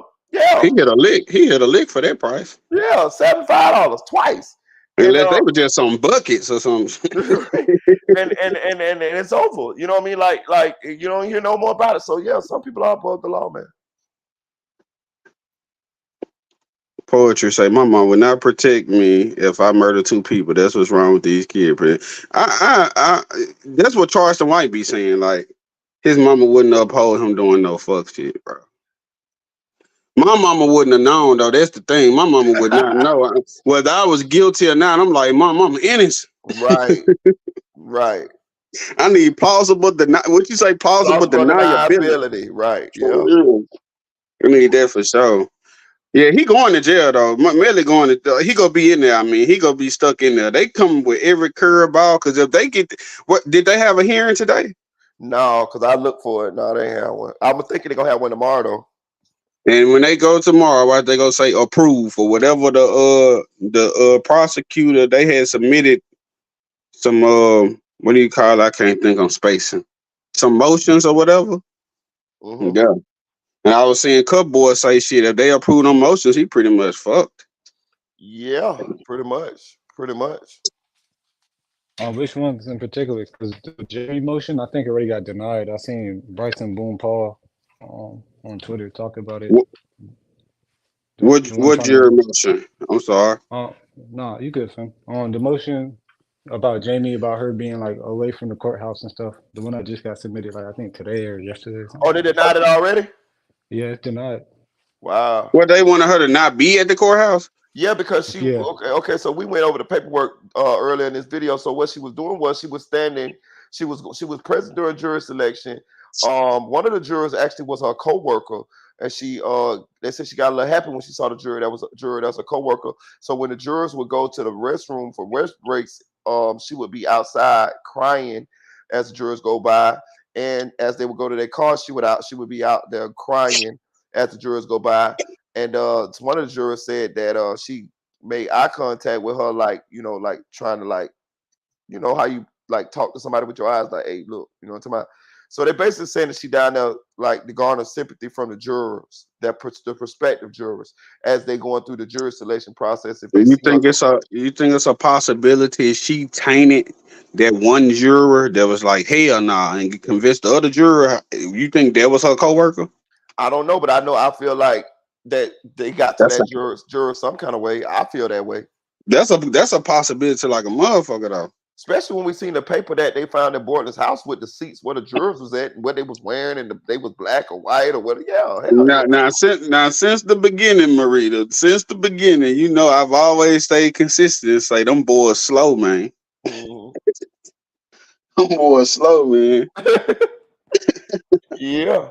It'd be so funny. Like, how the hell you think you talking and how you gonna call somebody Riri because your girl Riri and that's Rihanna ASAP Rocky? Like, come on, y'all think people are stupid? That bitch name supposed to be Mildred or some shit. This nigga talking about some ASAP Rocky baby mama, man. Like y'all nigga slick or something, man. Man, they got the dude. They got the dude on the jail phone call reading the letter to Bortler. And Bortler say, "Man, I don't want to talk about it." He say, "Man," the dude say, "Man, hold on, man, I got to finish reading the letter." He said this. He said Hey, you see, Hey, Mellys said, y'all remember the movie The Wash with Snoop Dogg and Dr. Dre? Yeah. And he called it. He was like, "Yeah, this the kidnappers." And he's like, "Nigga, don't be saying we the kidnappers." Yeah. They that kind of stupid. Yeah, like so. And I'm gonna say this too. Melly, regardless of what, gonna get 20 years, and I'm gonna tell you how. Witness tampering, right? Just that. Witness tampering. Just that alone. Right. Yeah, he fucked. You know what I'm saying? And they got them on audio. You know what I'm saying? Like, man, shit. And who knows what the rest of these new witnesses gonna say? They got 10 of them that's inmates.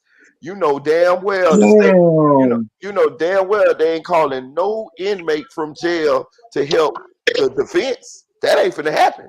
The state calling them motherfuckers because them motherfuckers gonna tell what Melly told them or said to them or possibly. Let's think about this. The guy who was named Mathis or whatever his name was, the guy who was relaying the message and the other guy, they know Melly guilty too. They know he guilty because they relaying the messages. You get what I'm saying? Yeah. Melly is dumb as a box of rocks. When you're in jail, everybody knows you don't discuss your case with anybody else in jail. Everybody knows this, especially. But a lot of them niggas be having to use that shit to try to scare certain people out too. You know, nigga go use everything. It's just like when I got to high school and I saw somebody who was trying to play with me, I waited till I saw my cousin beside, then I just went up and just grabbed them and started acting crazy. Mm-hmm. From that day on, they was like, "Oh, that's the little crazy nigga." So I ain't have to do nothing because people thought I was crazy. So these niggas get them charges, go to jail, be like, "Nah, I really did that shit." So they could try to instill fear in people or make people second guess before, because everybody looking at it like, "Oh, he just loved in jail." It's some niggas who hate on him in there for sure. They're trying to take his shit for sure. Right. Like yeah, bro. Like they crazy. I would think everything is being listened to in jail. That's just me. Right. You know what I'm saying? And being that you could possibly, these guys could possibly get some time off of their serious charges, because everybody up there with Melly is in there for serious charges. They all probably got red armbands.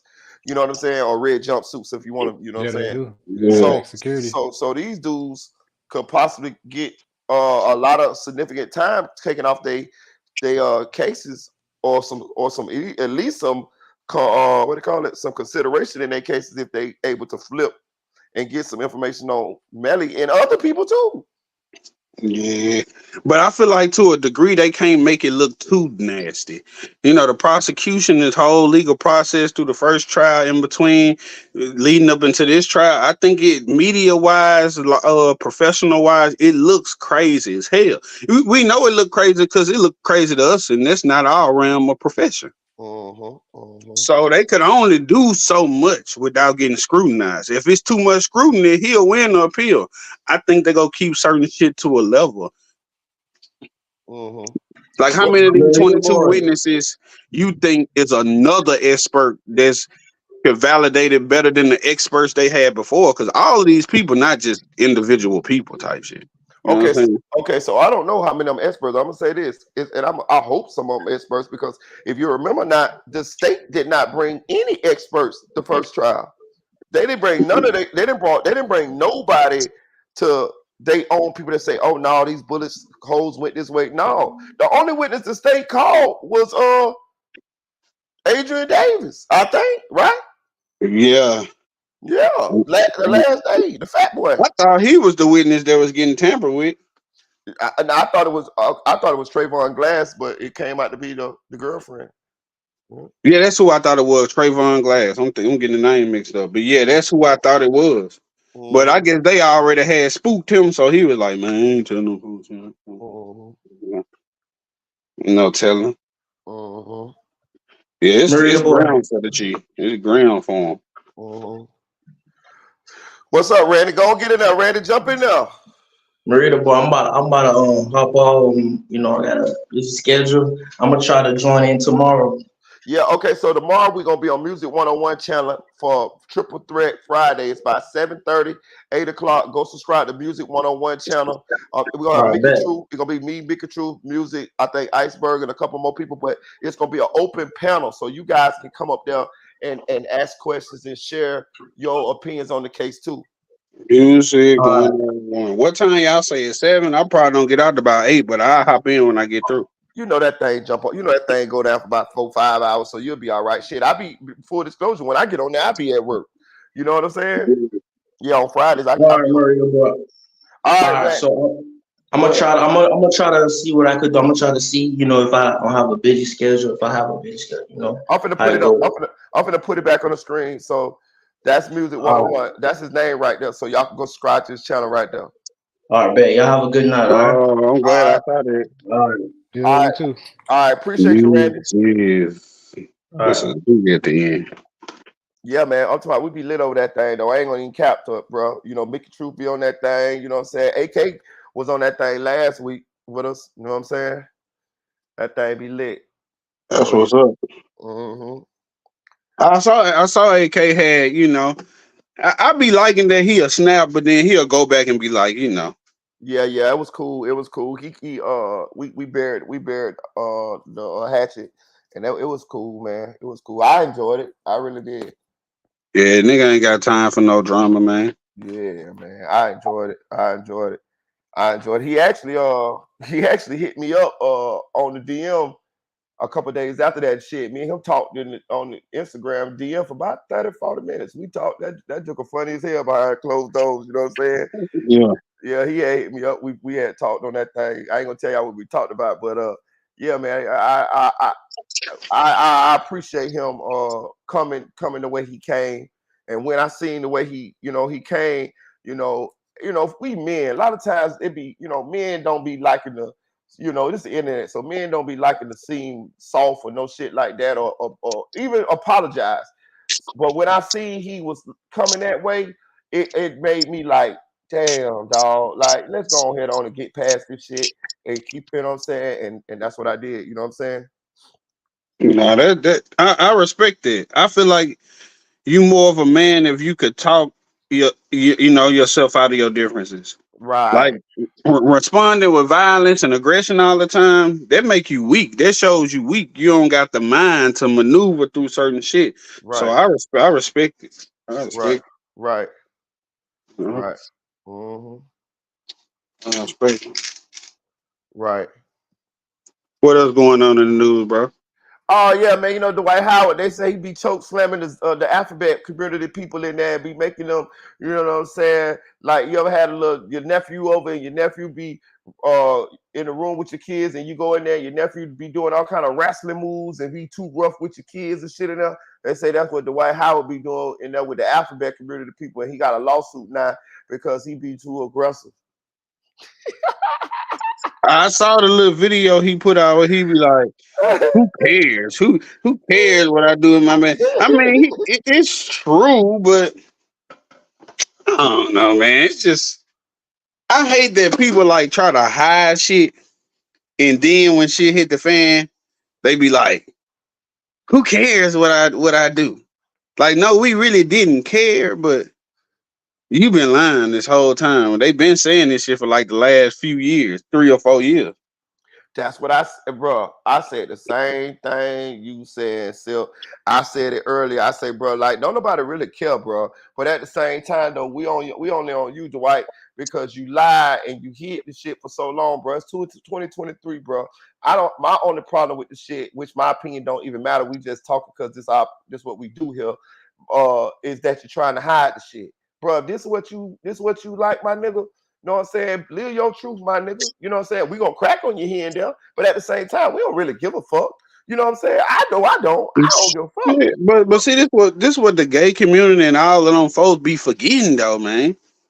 We make fun of every fucking body. Yeah. If my nigga, if my straight homeboy go fuck a fat ugly female, we gonna be like, yeah, that boy getting pussy, but boy, you go fuck you a fat ugly female, you go keep one of them on that. We make fun of our straight friends. Right. Like, don't nobody get no exception. You ain't no exception to the rule because you gay and because, nigga, what the fuck? Well, yeah, we gonna ride you. You know what I mean? Like that. Just like, but it's like, but do we at the end at our core? I know. Well, I don't know about some people. I'm just saying for me, at my core, I don't give a fuck personally. Like I don't give a fuck because I have too many family members, women too. I got women family members that's a part of the alphabet community. So, nigga, I don't give a damn. That like, long as you don't come and try to do like approach me with the shit, I'm cool. You know what I'm saying? You know what I mean? For real. But now that's one thing to the alphabet community, a point I do agree with. I hate insecure ass niggas, nigga that feel like nigga. Just cause you a nigga don't mean every gay dude wanna fuck you. Just cause you a nigga, every woman don't wanna fuck you. So it be like a lot of people be over processing stuff, and I'll be like, bro, they really not secure with their sexuality, or they probably in the closet or some shit. Bro, my baby mama, my little son, my 1-year-old son, her brother, he's part of the alphabet community. He got a boyfriend. He part of the alphabet community. Man, listen, them is my motherfucking partners. I was around them motherfuckers every day for 2 years. The motherfuckers at one point in time they even stayed with me. You know what I'm saying? They, you know what I mean? They was in between. I bet you they reliable. Man, them were my dogs. We work together and all. You know what I'm saying? Gay people be reliable, bro. Hell yeah. Listen, man. Them and they go throw you them assists with them women. They go let you know, oh yeah, nah, Silk, she feeling you for real. You can go and smash her today. Bro, them boys ain't never come at me sideways, never looked at me sideways, never did nothing, bro. I'm talking about nothing, you know what I'm saying?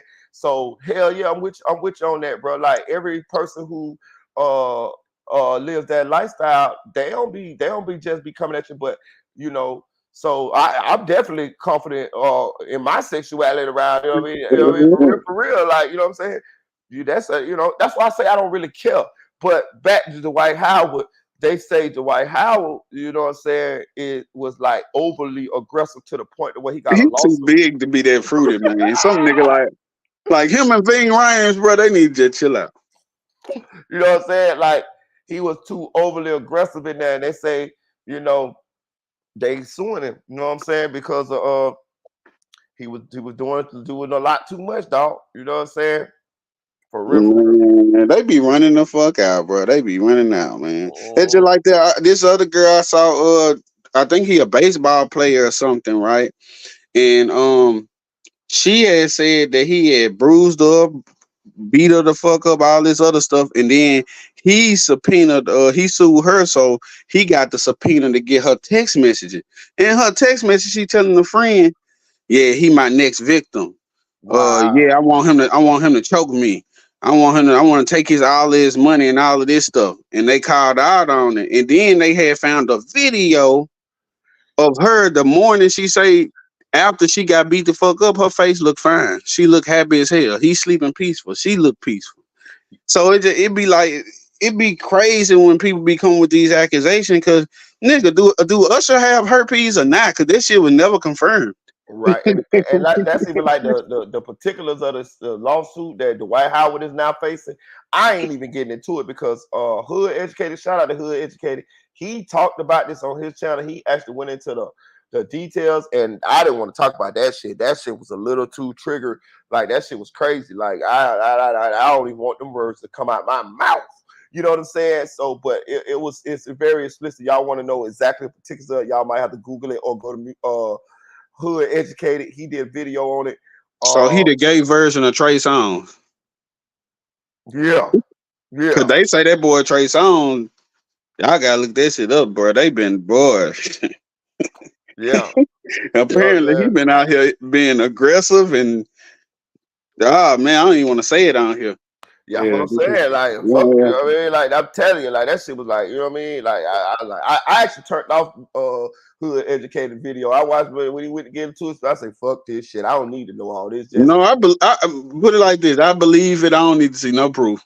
And by the right, time Dwight Howard came on this shit, it'd be like, man, that's weird, man. That's weird. Y'all don't worry about what it's true, bro. It's true.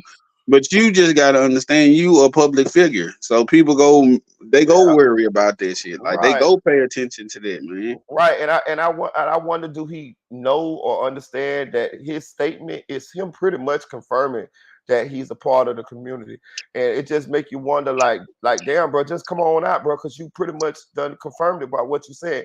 Don't worry about who I'm doing, whatever I'm doing. If I text a man, I text. I mean, it's none of your business, nigga. Just say that's what you like, nigga. You from Atlanta? Not to say all Atlanta people like that, but you know we've been hearing these rumors for over the years. You know what I'm saying?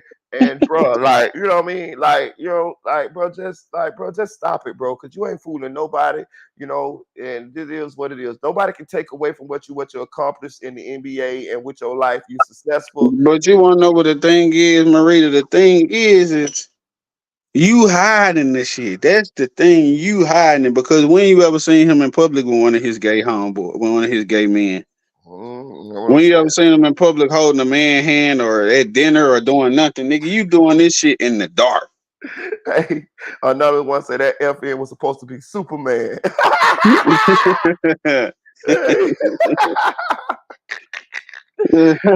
Plot twist, plot twist. He was Superman that one time for the dunk contest. That was it. That was it, dog. Yeah, yeah, dog. But I want to segue into something else though, because I ain't talked about it yet. Did you see this dumbass dude, J-Bo, the ex-BMF guy or former guy who was with me? Do you see he got indicted again in another RICO used under the same gang as BMF? You saw that? I saw it. I heard about it. I really ain't know who it was, but that is crazy, bro. Like, nigga, go write a book or something. What? Bro, this nigga all on Vlad TV talking about, you know, how many bricks he flipped in a certain amount of time. I got rid of 35 bricks in 24 hours or 40 or two days and this and that there. Not only that, you actually though was involved in the first case, went to jail, you know, with Meech and Blue Da Vinci and Southwest T and all of them.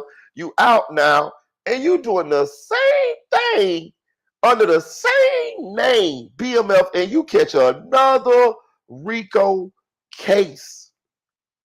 Oh my God. Cause they probably had already been watching them, bro. Just You like know they that. were doing Rollo. They were watching them.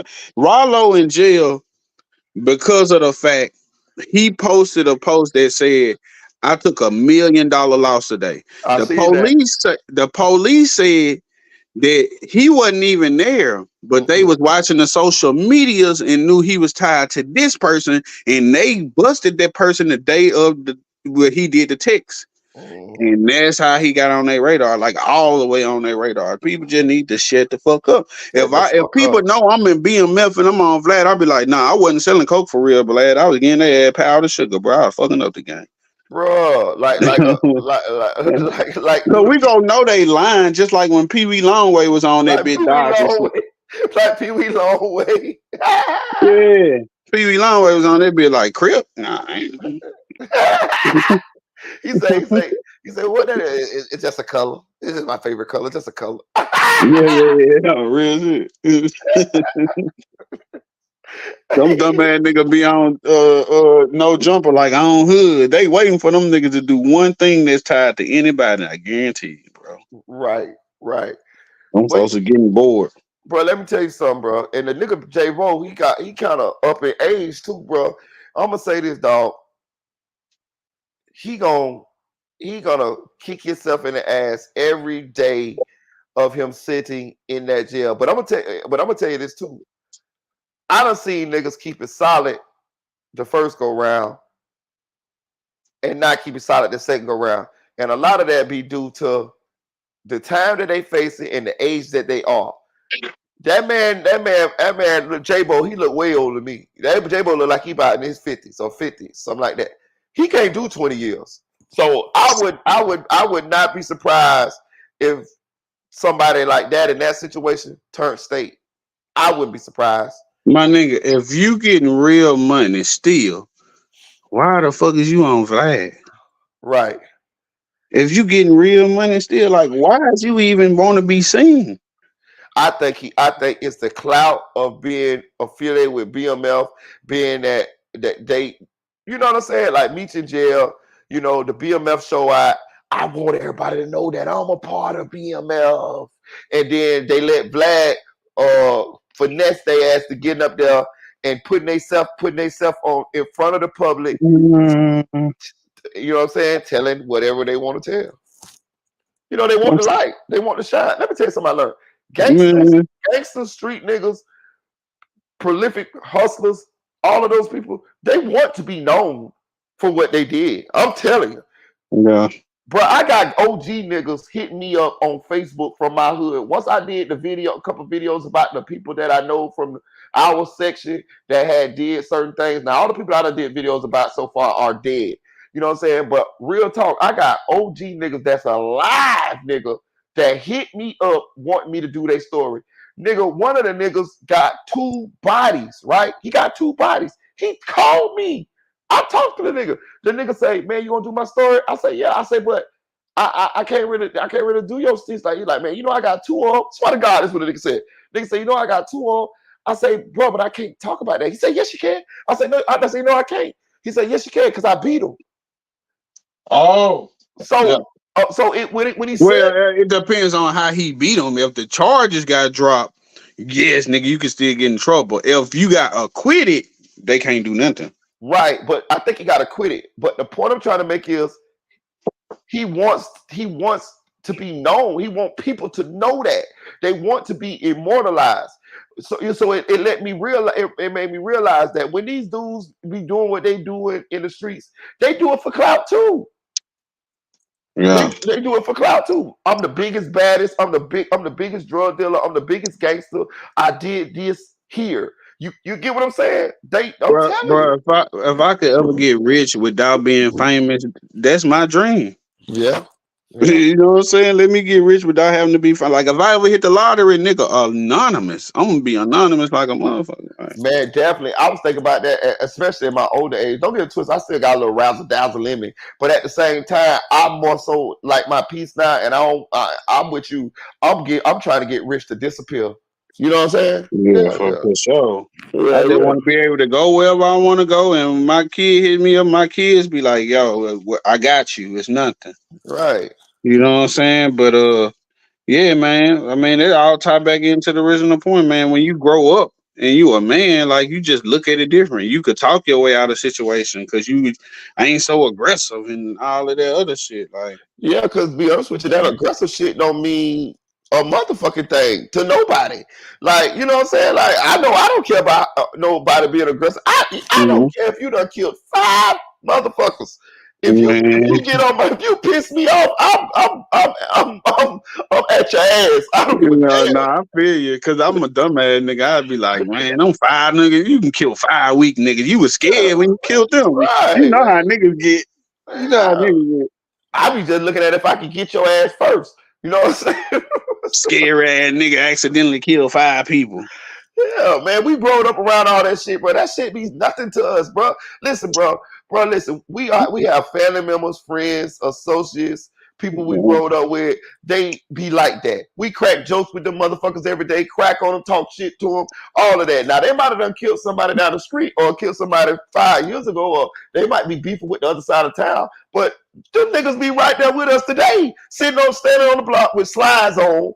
And we be sitting there smoking blood, cracking jokes, talking about, "Oh, bro, you remember that time you had fucked that bitch and that bitch burnt you?" You know what I'm saying? Like, yeah, we just, that's cause men, when we get to a certain point and we realize, bro, we got more in common than not. right. You know what I mean? And a lot of times you never get to see that, because if it's some friction or some misguided hatred, or, you know, a miss-ad bit or a miss-ad nigga, like, you would never even know, like, damn, this nigga cool as hell. Yeah. But see, what I did when I went to my hometown, we had a Players and Mac ball, the GDs and the Vice Lords. We did a ball together, like a unity ball.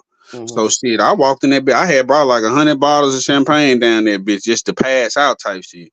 And shit, everybody that I had a problem with or I felt like it was friction or whatever, I just went to them like a man, had a bottle of champagne, be like, nigga, fuck this shit. Like, nigga ain't worried about it. We trying to get money. That's some You know what I mean? That's some G ass shit right there.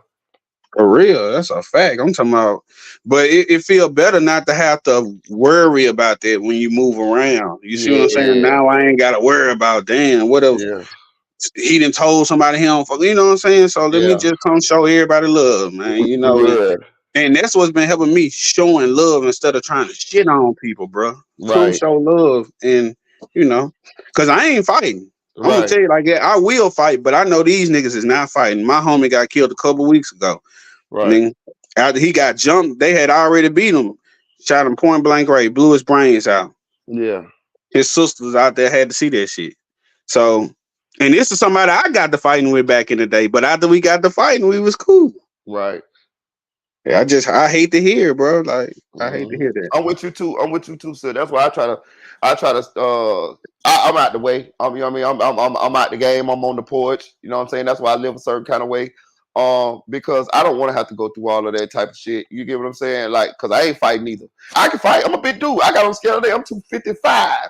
You know what I'm saying? And I can fight 6'4". But I ain't with that shit no more, man. I'm not with the fighting shit no more. You know what I'm saying? So, you know what I mean? I was even thinking about getting me some mace and a couple knives and shit like Austin White. You know what I'm saying? You know what I'm saying? But pull out that nightstick on there. Some shit like that. Because I ain't got time for the bullshit, dog. I done had numerous fights, had my time doing that shit, and these dudes ain't fighting no more. And you got to meet the same kind of force that's coming at you, and I'm gonna assume that you're gonna try to kill me. So I'm goddamn sure gonna try to take you out. That's how I always think. I really always assume I might die. I done seen people get beat to death. Right. So I'm like, all it take is one wrong hit to the head or something like that, and you out of here. Right.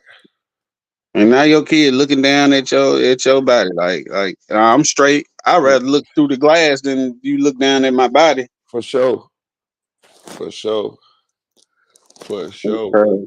Yeah, man. That's crazy though. I don't see how you get indicted like after all them years and shit, bro. First of all, don't even take no pictures of me for real. Bitch, glad you gonna have to get a telephone interview, and we ain't talk about nothing but my new book coming out called "Ain't None of." Look, I'm gonna title the book "Ain't None of This Shit Actually Real." Right. Right. Shit. Some stories I made up or some shit. Like, come on, man. But it just go to show you how deep that clout monster goes. Like, it's very deep. Like, it be people that says that, you know, they against clout, but even them want to be known. Even because I think what it is I think part of it what it is of course social media done blew everything up, and that's an added to 1,000 times. But I think at the essence of it is that people want to be remembered, and people know that we're mortal. People know that one day we're not gonna be here, and we want to achieve something and be remembered long after we're gone. I think that's what it is. That was part of the reason why I did music. You know what I'm saying? Go ahead, my bad. Go ahead. That was part of the reason why I did music, so that I knew that my voice and the things that I thought, because I always did music that was personal to me, and the songs was always personal to me. I knew that my voice would always be here. Even with this podcast, I mean with this channel I got, this will be here forever. Even as long as YouTube around, you know, as long as even after I go, y'all will be able to see hear my voice and hear how I felt and talk about certain things, you know. That's what I was talking. I think 2 podcasts ago. I say the bad thing about the internet is we know. I say, but the good thing is my daughter could always go, even when I was going through it fighting for my rights. Like, she could always go back and look at all of that, hear the podcast, hear the music. So yeah, I'm 100 with you on that one. Yeah, you know, and I think, you know, and another thing, we all is, I ain't gonna say all, but a lot of us are low key competitive, not to the point to where we hate on people, but to the point to where we want to be one of the top or the best at what we do. Football player want to win the Super Bowl, want to be known as Super Bowl champion. NBA player want to win the championship, want to be known as the greatest player or a champion and stuff like that. you know, you want to be remembered, and I think But that. what these BMF niggas gotta understand, nigga, we understand that y'all was 200 deep. We Right, only care about the people that we look. I barely follow B Mickey, nigga. What the fuck? right, right, right, I still don't know that nigga real name, but right, his fucking IG is the real B Mickey, nigga. I don't even be paying attention to him. right. You think when he died, I'm gonna put up a post and be like, yeah, man, RIP to the real B Mickey? Like, nigga, No, no. right, right. Most people don't give a fuck, really. I think what people should do is just make sure that, or try to make it to where they're known for something that can't get their ass put in jail. You know what I'm saying? You know what I'm saying? I'm gonna tell you, bro. If you gotta look at any celebrity example or any path you gotta follow, bro, it's Snoop Dogg, bro. Snoop Dogg could smoke weed anywhere and still go on the Nickelodeon Kid Choice Award. Goddamn sure can. Then that nigga go play a preacher. Then that nigga come out of nowhere with a single that go for that. You be like, damn. Like when he did that single with Jason Derulo, wiggle, wiggle, wiggle. Like nigga, don't be expecting Snoop to come, but Snoop can move and maneuver air well because he move with love. He could talk about some gangster shit, but he never extra aggressive. Never. More cool, laid back. Yeah. So I'm gonna say this too, and I've been thought about this a long time ago. Snoop Dogg is the most recognizable celebrity. He's like the most famous person, really, to me. I'm gonna say rapper for sure. For sure. I think he's the most famous person. I think that nigga could go anywhere on God's green earth and they'll know who he is. That's right. That's what I'm saying. Like bro, listen, it's places people don't know who Jay-Z is. You could take Jay-Z and take him somewhere and put him in some regular clothes and they won't know who he is. Motherfucking Snoop Dogg. If you put Prince Harry in front of me, I'd be like, I don't know who the fuck is this is. This is? Ed Sheeran or somebody? Like, I don't know. If I don't believe there's nowhere on God's green earth that you can't put Snoop Dogg that people won't recognize him. For real. You know what I'm saying? Yeah. So I think I've been thought about that a couple. I was like, you know what I'm saying? I think Snoop Dogg is the most recognizable rapper for sure. I think he overshot, and Tupac, you know, he was popular, but I think Snoop passed him when it comes Snoop got the longest longevity. Think about it, bro. He been going longer than Jay-Z. Right. Who else but Snoop, bro? And like, you know. That's about Snoop. Snoop about it. That's what I say. Like, yeah. You know. But yeah, I'd rather move like that. Look at Wiz Khalifa. You don't see him getting in a bunch of shit. And he know how to fight. He be kickboxing and all type of shit. He know how to fight. You don't never see him do nothing but smoke weed and chill. Like, yeah, that's how I want to move around, bro. Like, I don't see being in the mix. See, a lot of people, when you act too tough, this what happen if you a rapper and you local, then you start blowing, Maria. You gonna be acting tough, talking tough in your songs. So you gotta have niggas around. Now that these niggas you can't 100% trust, but they the closest thing you can trust, and they cheaper to get on the road with you. So what you do is now you got these niggas around you that might be causing trouble for you. And you in situations because they want to be there. Think about it. You may want to, man, fuck the club tonight. Man, let's go out, man. Bro, we've been working all week. And you going out with your homies. Look at King Von. Think about it. Like, if he was with a bunch of people who didn't want to go there to the second stop, they'd be like, nigga, what the fuck you doing? Come on, let's go. He wouldn't have been there. But when you around motherfuckers that's with the shits, you can't help but be in the shit. You don't see bro. You know, I always seen Busta Rhymes with what's his name, Spliff Star, whatever his name is. Yeah, bro. I don't even know how that nigga voice sound. Right. I call that nigga the best hype man ever, next to Flavor Flav. That nigga was the best hype man, Spliff Star.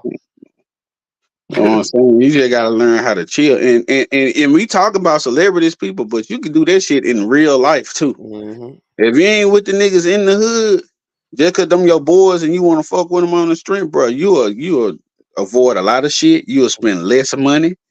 You get less arguments with your girl. I'm telling you, when you around people who go enable you or enable the bad because they see life a different way, bro, that shit is detrimental. Preach. Facts, homie. Facts. Facts. That's why I say like the life I live now. I don't be around a lot of motherfuckers. I don't be around. Listen, bro. I went to the hood Saturday. You know what I'm saying? But I'm talking about like in my day-to-day life, I don't go to the hood, but maybe once a month. You know what I'm saying? And might be not even that. You know what I'm saying? Because I don't even live in Orlando. You feel what I'm saying? I'm out the way. You know what I'm saying? I dip in. You know what I'm saying? Whenever I feel, you know what I'm saying? Like, you know, like I got some business that way or want to see some of my family members or something like that. But on a regular, normal day, you wouldn't even know. You wouldn't even notice me. I'm a regular 9 to 5-er. You get what I'm saying? Shit, the last time I went to my hometown, not the last time I went to Mississippi because I was in the bird, but the last time I went to my hometown, ain't nobody know I was there first. So I'm in a party, I'm seeing people I really fuck with. They like, nigga, like, you come out of nowhere type shit. I was paranoid though. When I get in my paranoid mode, I don't let people know I'm coming. Right. You know what I'm saying? Like, I don't know, man. I just know it'd be some freak shit happening out here in life, so I just try to stay on my toes. But I'd rather be in places where I ain't gotta be on my toes. You see what I'm saying? Yeah, and I always try to keep it to where people miss me. Like if you hang around the certain, like, you know, you hang around your niggas every day, this and that, there. Especially we grown now, so we all you should be busy any goddamn way. You should Yeah, have, exactly. you should be having shit that you know that Oh, you doing free time having ass nigga. right. You know what I'm saying? But anyway, so I try to I try to have it to where you ever notice like if you away handling your business or whatever, your life done took you certain, you know what I'm saying, a certain direction. And your partners in their life, they doing their thing or whatever, working or however doing the family or even doing business or whatever. When y'all go back around each other, y'all miss each other. Y'all, yeah, it's a hey, what's up, homeboy? Y'all hang out a little bit. Then I go my separate way. They go their separate way. You know what I'm saying? And then whenever life brings us back together, we schedule it or something to hang out again. We do it like that. And that's how I like to do it because I notice that when you're around your partners, your family, or anybody every fucking day, eventually you're gonna get into it with them, and then they don't About the stupidest shit ever. right, and they don't miss you. They don't miss you like that because they see you every day. It's like it's like you almost take them for granted, and they almost take you for granted. But if you give some space and you go live your life and do your thing, which you should be doing anyway, you shouldn't have time to just hang out every fucking day. You know what I'm saying? And do nothing but drink. Yeah, if you got time to hang out every day all the time, I definitely don't want to be around you. I mean, Right, you got right, that means because I'm gonna tell you, like, I done had people next to me that I show love and try to get a game, and they look and they want to replicate what you do, how you move, and the energy you get from people. But it's like, nigga, like I am who I am. That's how you know, and people don't look at it like that. right. People don't look like you make the sacrifice. Like I used to have a roommate. He was a felon or whatever. So I was like, bro, it's gonna take you a little bit longer to get on your feet, bro. You're not gonna be able to do this shit overnight. Just stay focused, like I'm telling you, man. Stay out the bullshit. You good. He was in a situation where he was overpaying for what he was staying. So I kept it real. I was like, shit, well, I got an extra room or whatever. You come over here, you could pay this much less, and you'll be able to save this much money. So, because you know, when people say you could stay with them, but then want you to pay full bills, it's like how they go get on their feet, Right. you know? And I was trying to tell him, bro, like, but it'll be it'll be things like this, like he don't know, like I save my change from all of the money I spend and that I get. And I use my change at the end of every couple of weeks or every week at the time because I was getting more change then. And I go give me a bottle of liquor, a nice Right. bottle, $60, $70 bottle of liquor with him with change. You know what I'm Right. saying? But every time he get his check, he gotta get the bottle of Hennessy because that's his accomplishment. When I'm telling him like them small turn, like don't try to turn up like me. As long as Right. I got liquor, you got liquor. As long as I got weed, you got weed. Save your Right. money, stay focused. Fuck Right. these, you know what I'm saying? Like, Right. Right. but some people they put themselves in your shadow, not seeing that, bruh. I can You do can this get under every the day. umbrella with me, bro. Right. Right. I want you to win. I want you to come up. But all they see, they don't see. They look at it in their head like, "Oh, you shitting on them," or "Damn, I can't do it like this." So he's stunned. Like, nah, nigga. Like, I fucks with you. I wouldn't even have you in my crib if I ain't fuck with you. Right. And then you got to realize you got to wait your time. You got to wait when you got to grind till it's your time. Grind till it's your time. Man, that nigga crashed out and beat somebody up at a slow dude at the Dollar General, bro. Wow. That turned into a downward spiral, bro. Some fucks did happen. I had to kick them out or whatever. Didn't really want to do it, but I had to do it because I had to stand on, the situation. And I'm a nigga of principle, so I had to follow through. Don't nobody get no passes. Right. But bro ended up getting shot in the neck and all type of shit after that, bro. Like, damn. For real, bro. And you try to tell a nigga, but some people don't be wanting to listen.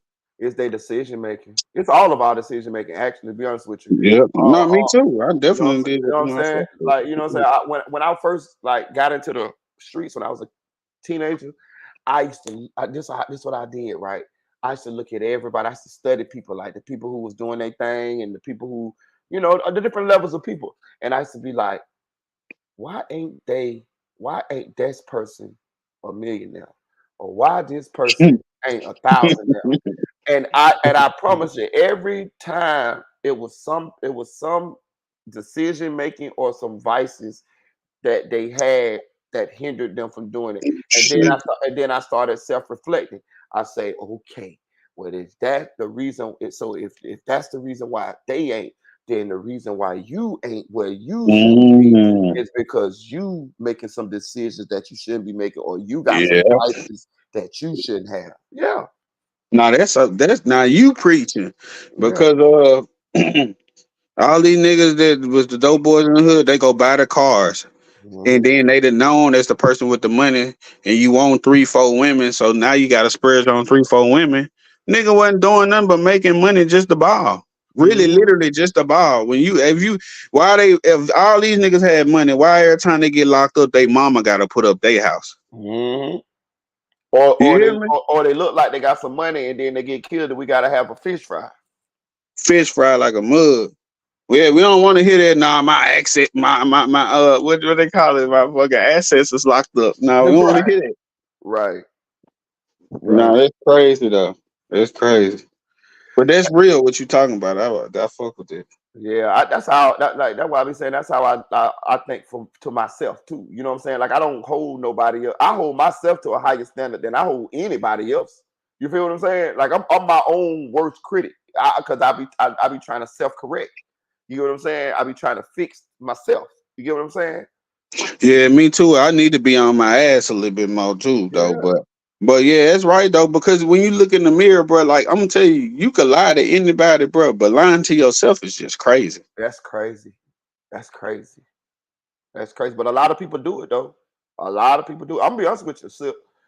80% of the people that I have actually had a chance to like interact with and meet in the world, that is the most prevalent problem that I have ever seen. And you know what they call it to cover it up? Yeah, to sugarcoat it. Compartmentalizing. Right. That's what they call it. It's people lying to themselves in the position that they in, and the people who they lie to themselves about the who they are, the position they're in, the things that they do. You know what I'm saying? And they don't have accountability for their own situations. They blame other people and they continue to just live in that fantasy world. And it brings them solace. It's like ignorance is bliss. It's like, you know what I'm saying? Like like not to say, but I'd have had, chicks say, I ain't no hoe, but you are. You know what I'm saying? And I don't have a problem. I don't have a problem with that. This how you judge people's character. All you gotta do is ask them this.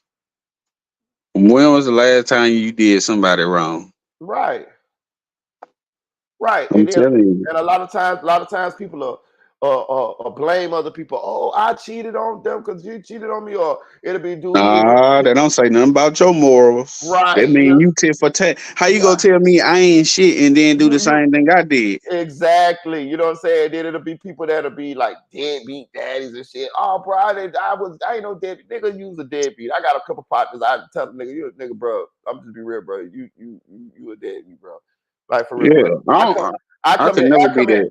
I come here every Saturday to get you to go out and watch your son play because he play on the same team as my son, and you keep telling me you can't go, bro. Like, come on, bro. I got the car, I got the trees, bro. We only gonna be out there for like 2-3 hours, bro. It's your son, bro. You never go out there, bro. I go out there every Saturday, bro. That shit be fun, bro. Your son, one of the stars on the team, like my son, bro. Come on, let's go.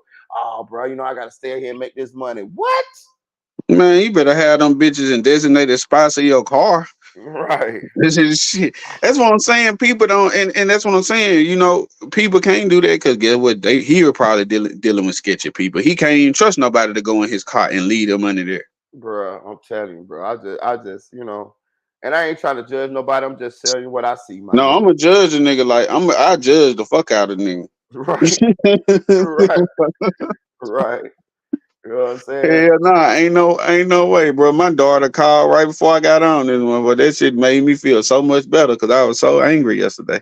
For real, bro. Like I went this weekend. I went all the way to go fishing with my son. That was the highlight of my weekend, nigga. I'm gonna go fishing with my boy, nigga. To my shit, and that's Yeah. what we did. We hung out and went fishing.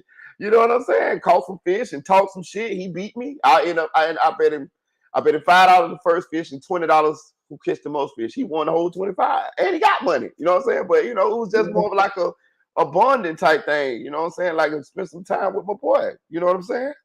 No, I feel you on that. Yeah, I be telling people appreciate that shit. I never know how that feel. Yeah, man, shit.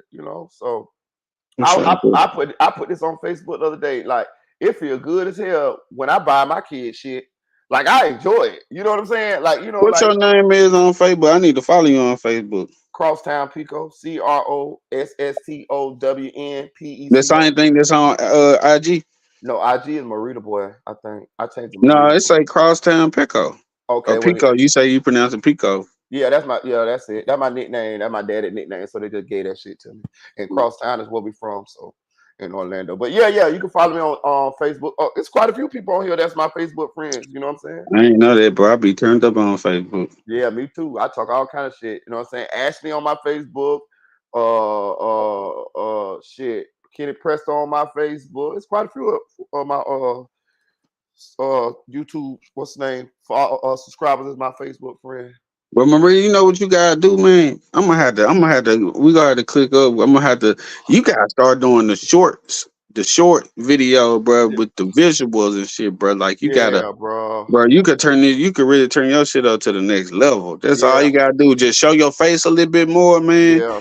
Get somebody to make a cartoon out of your shit. I could tell you what like legit promotion platforms that'll really get you in the algorithms and shit. Where you Right. could the money you do get, like you could just reinvest it in there because bro, you got the potential, man, to blow this shit out there. You could be my homie, 2K. Go watch my last podcast. 2K, he from Mississippi too, but he from Greenville up north of Mississippi, right? Right. This man told his wife to quit her job. This nigga Damn. make at least 10 to 20 bands a month off of Facebook. Damn. Yeah, you gotta put me up on it. I'm with you. I listen. Hell yeah. That Hell nigga yeah. make it. I'm talking about all he do is just talk shit, stir up shit. His page Love and Sip Hop. SIP Hop. Like from Mississippi, Love and Sip Hop.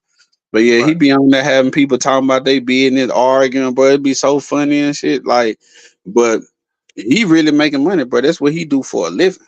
Like I, type shit. and that's the goal. That's the goal. You know what I'm saying? That's definitely the goal. The way I ain't got to work these goddamn 2 jobs and these long hours and shit like that. You know what I'm saying? But you're right. I do gotta get. I do gotta get better, tighten up on the shorts. Um, I need a nice editing app for the shorts though. You know what I'm saying?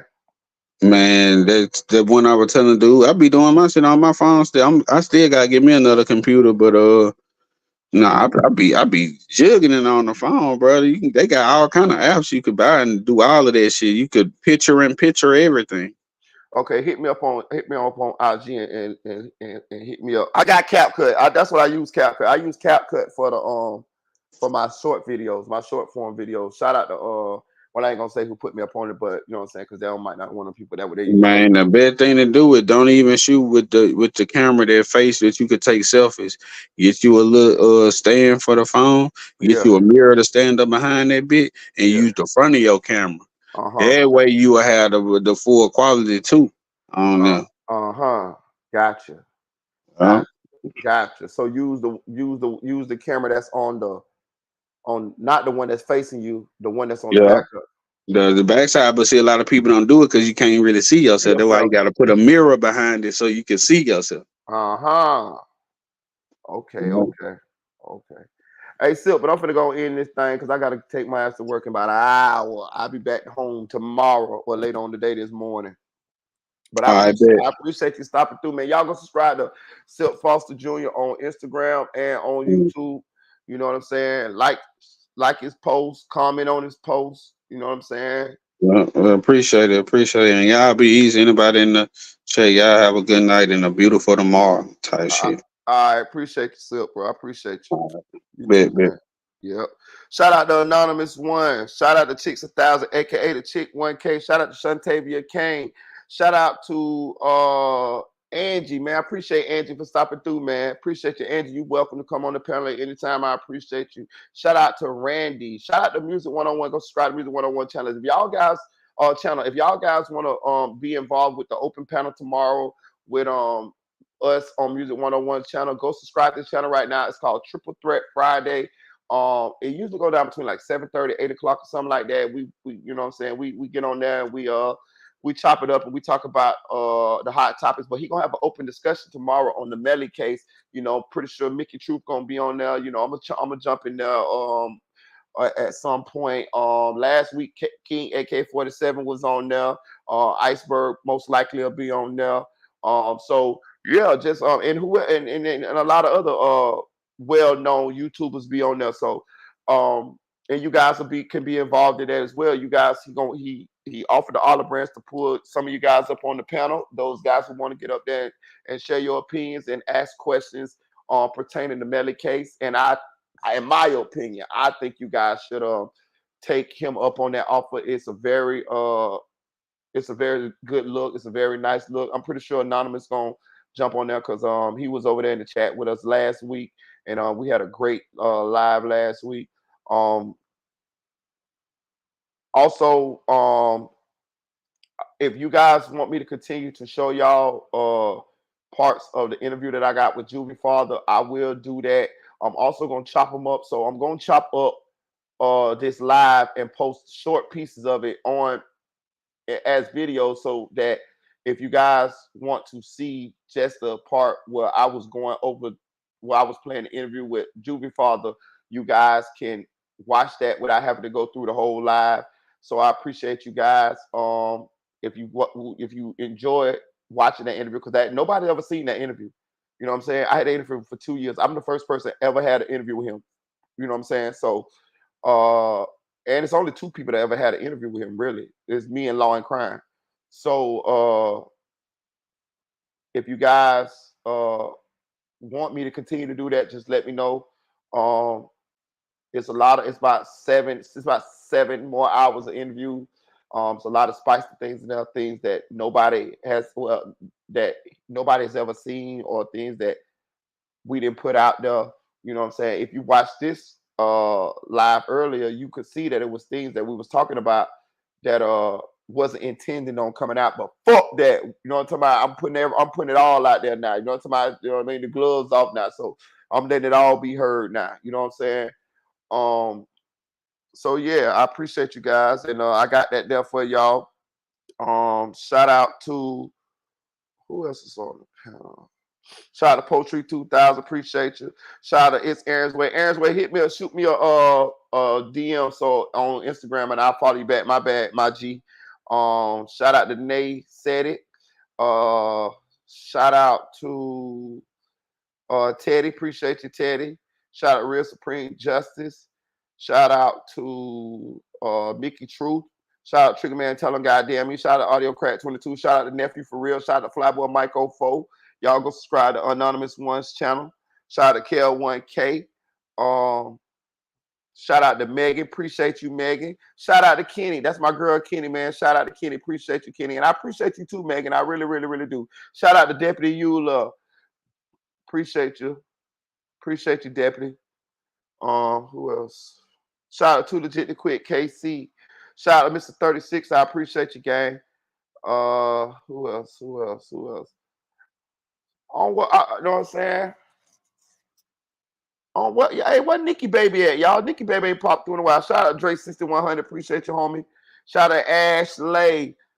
Y'all appreciate you, Ashley. Hey, y'all go subscribe to Ashley's channel too, man. Ashley got a YouTube channel. I be seeing her post shorts. Shout out to Eve. Do it, Monita. Do it. Y'all salute to my girl Eve, man. I appreciate you, Eve. Shout out to E-Band Films. Shout out to SLK, something like Clout TV. Inglewood, yo. You know what I'm talking about? Shout out to FL Traffic. Appreciate you, Traffic. Shout out to Pooh Black. Appreciate you, Pooh Black. Who else? Well, shout out to Camille Kimball. I appreciate you, Camille, for swinging through.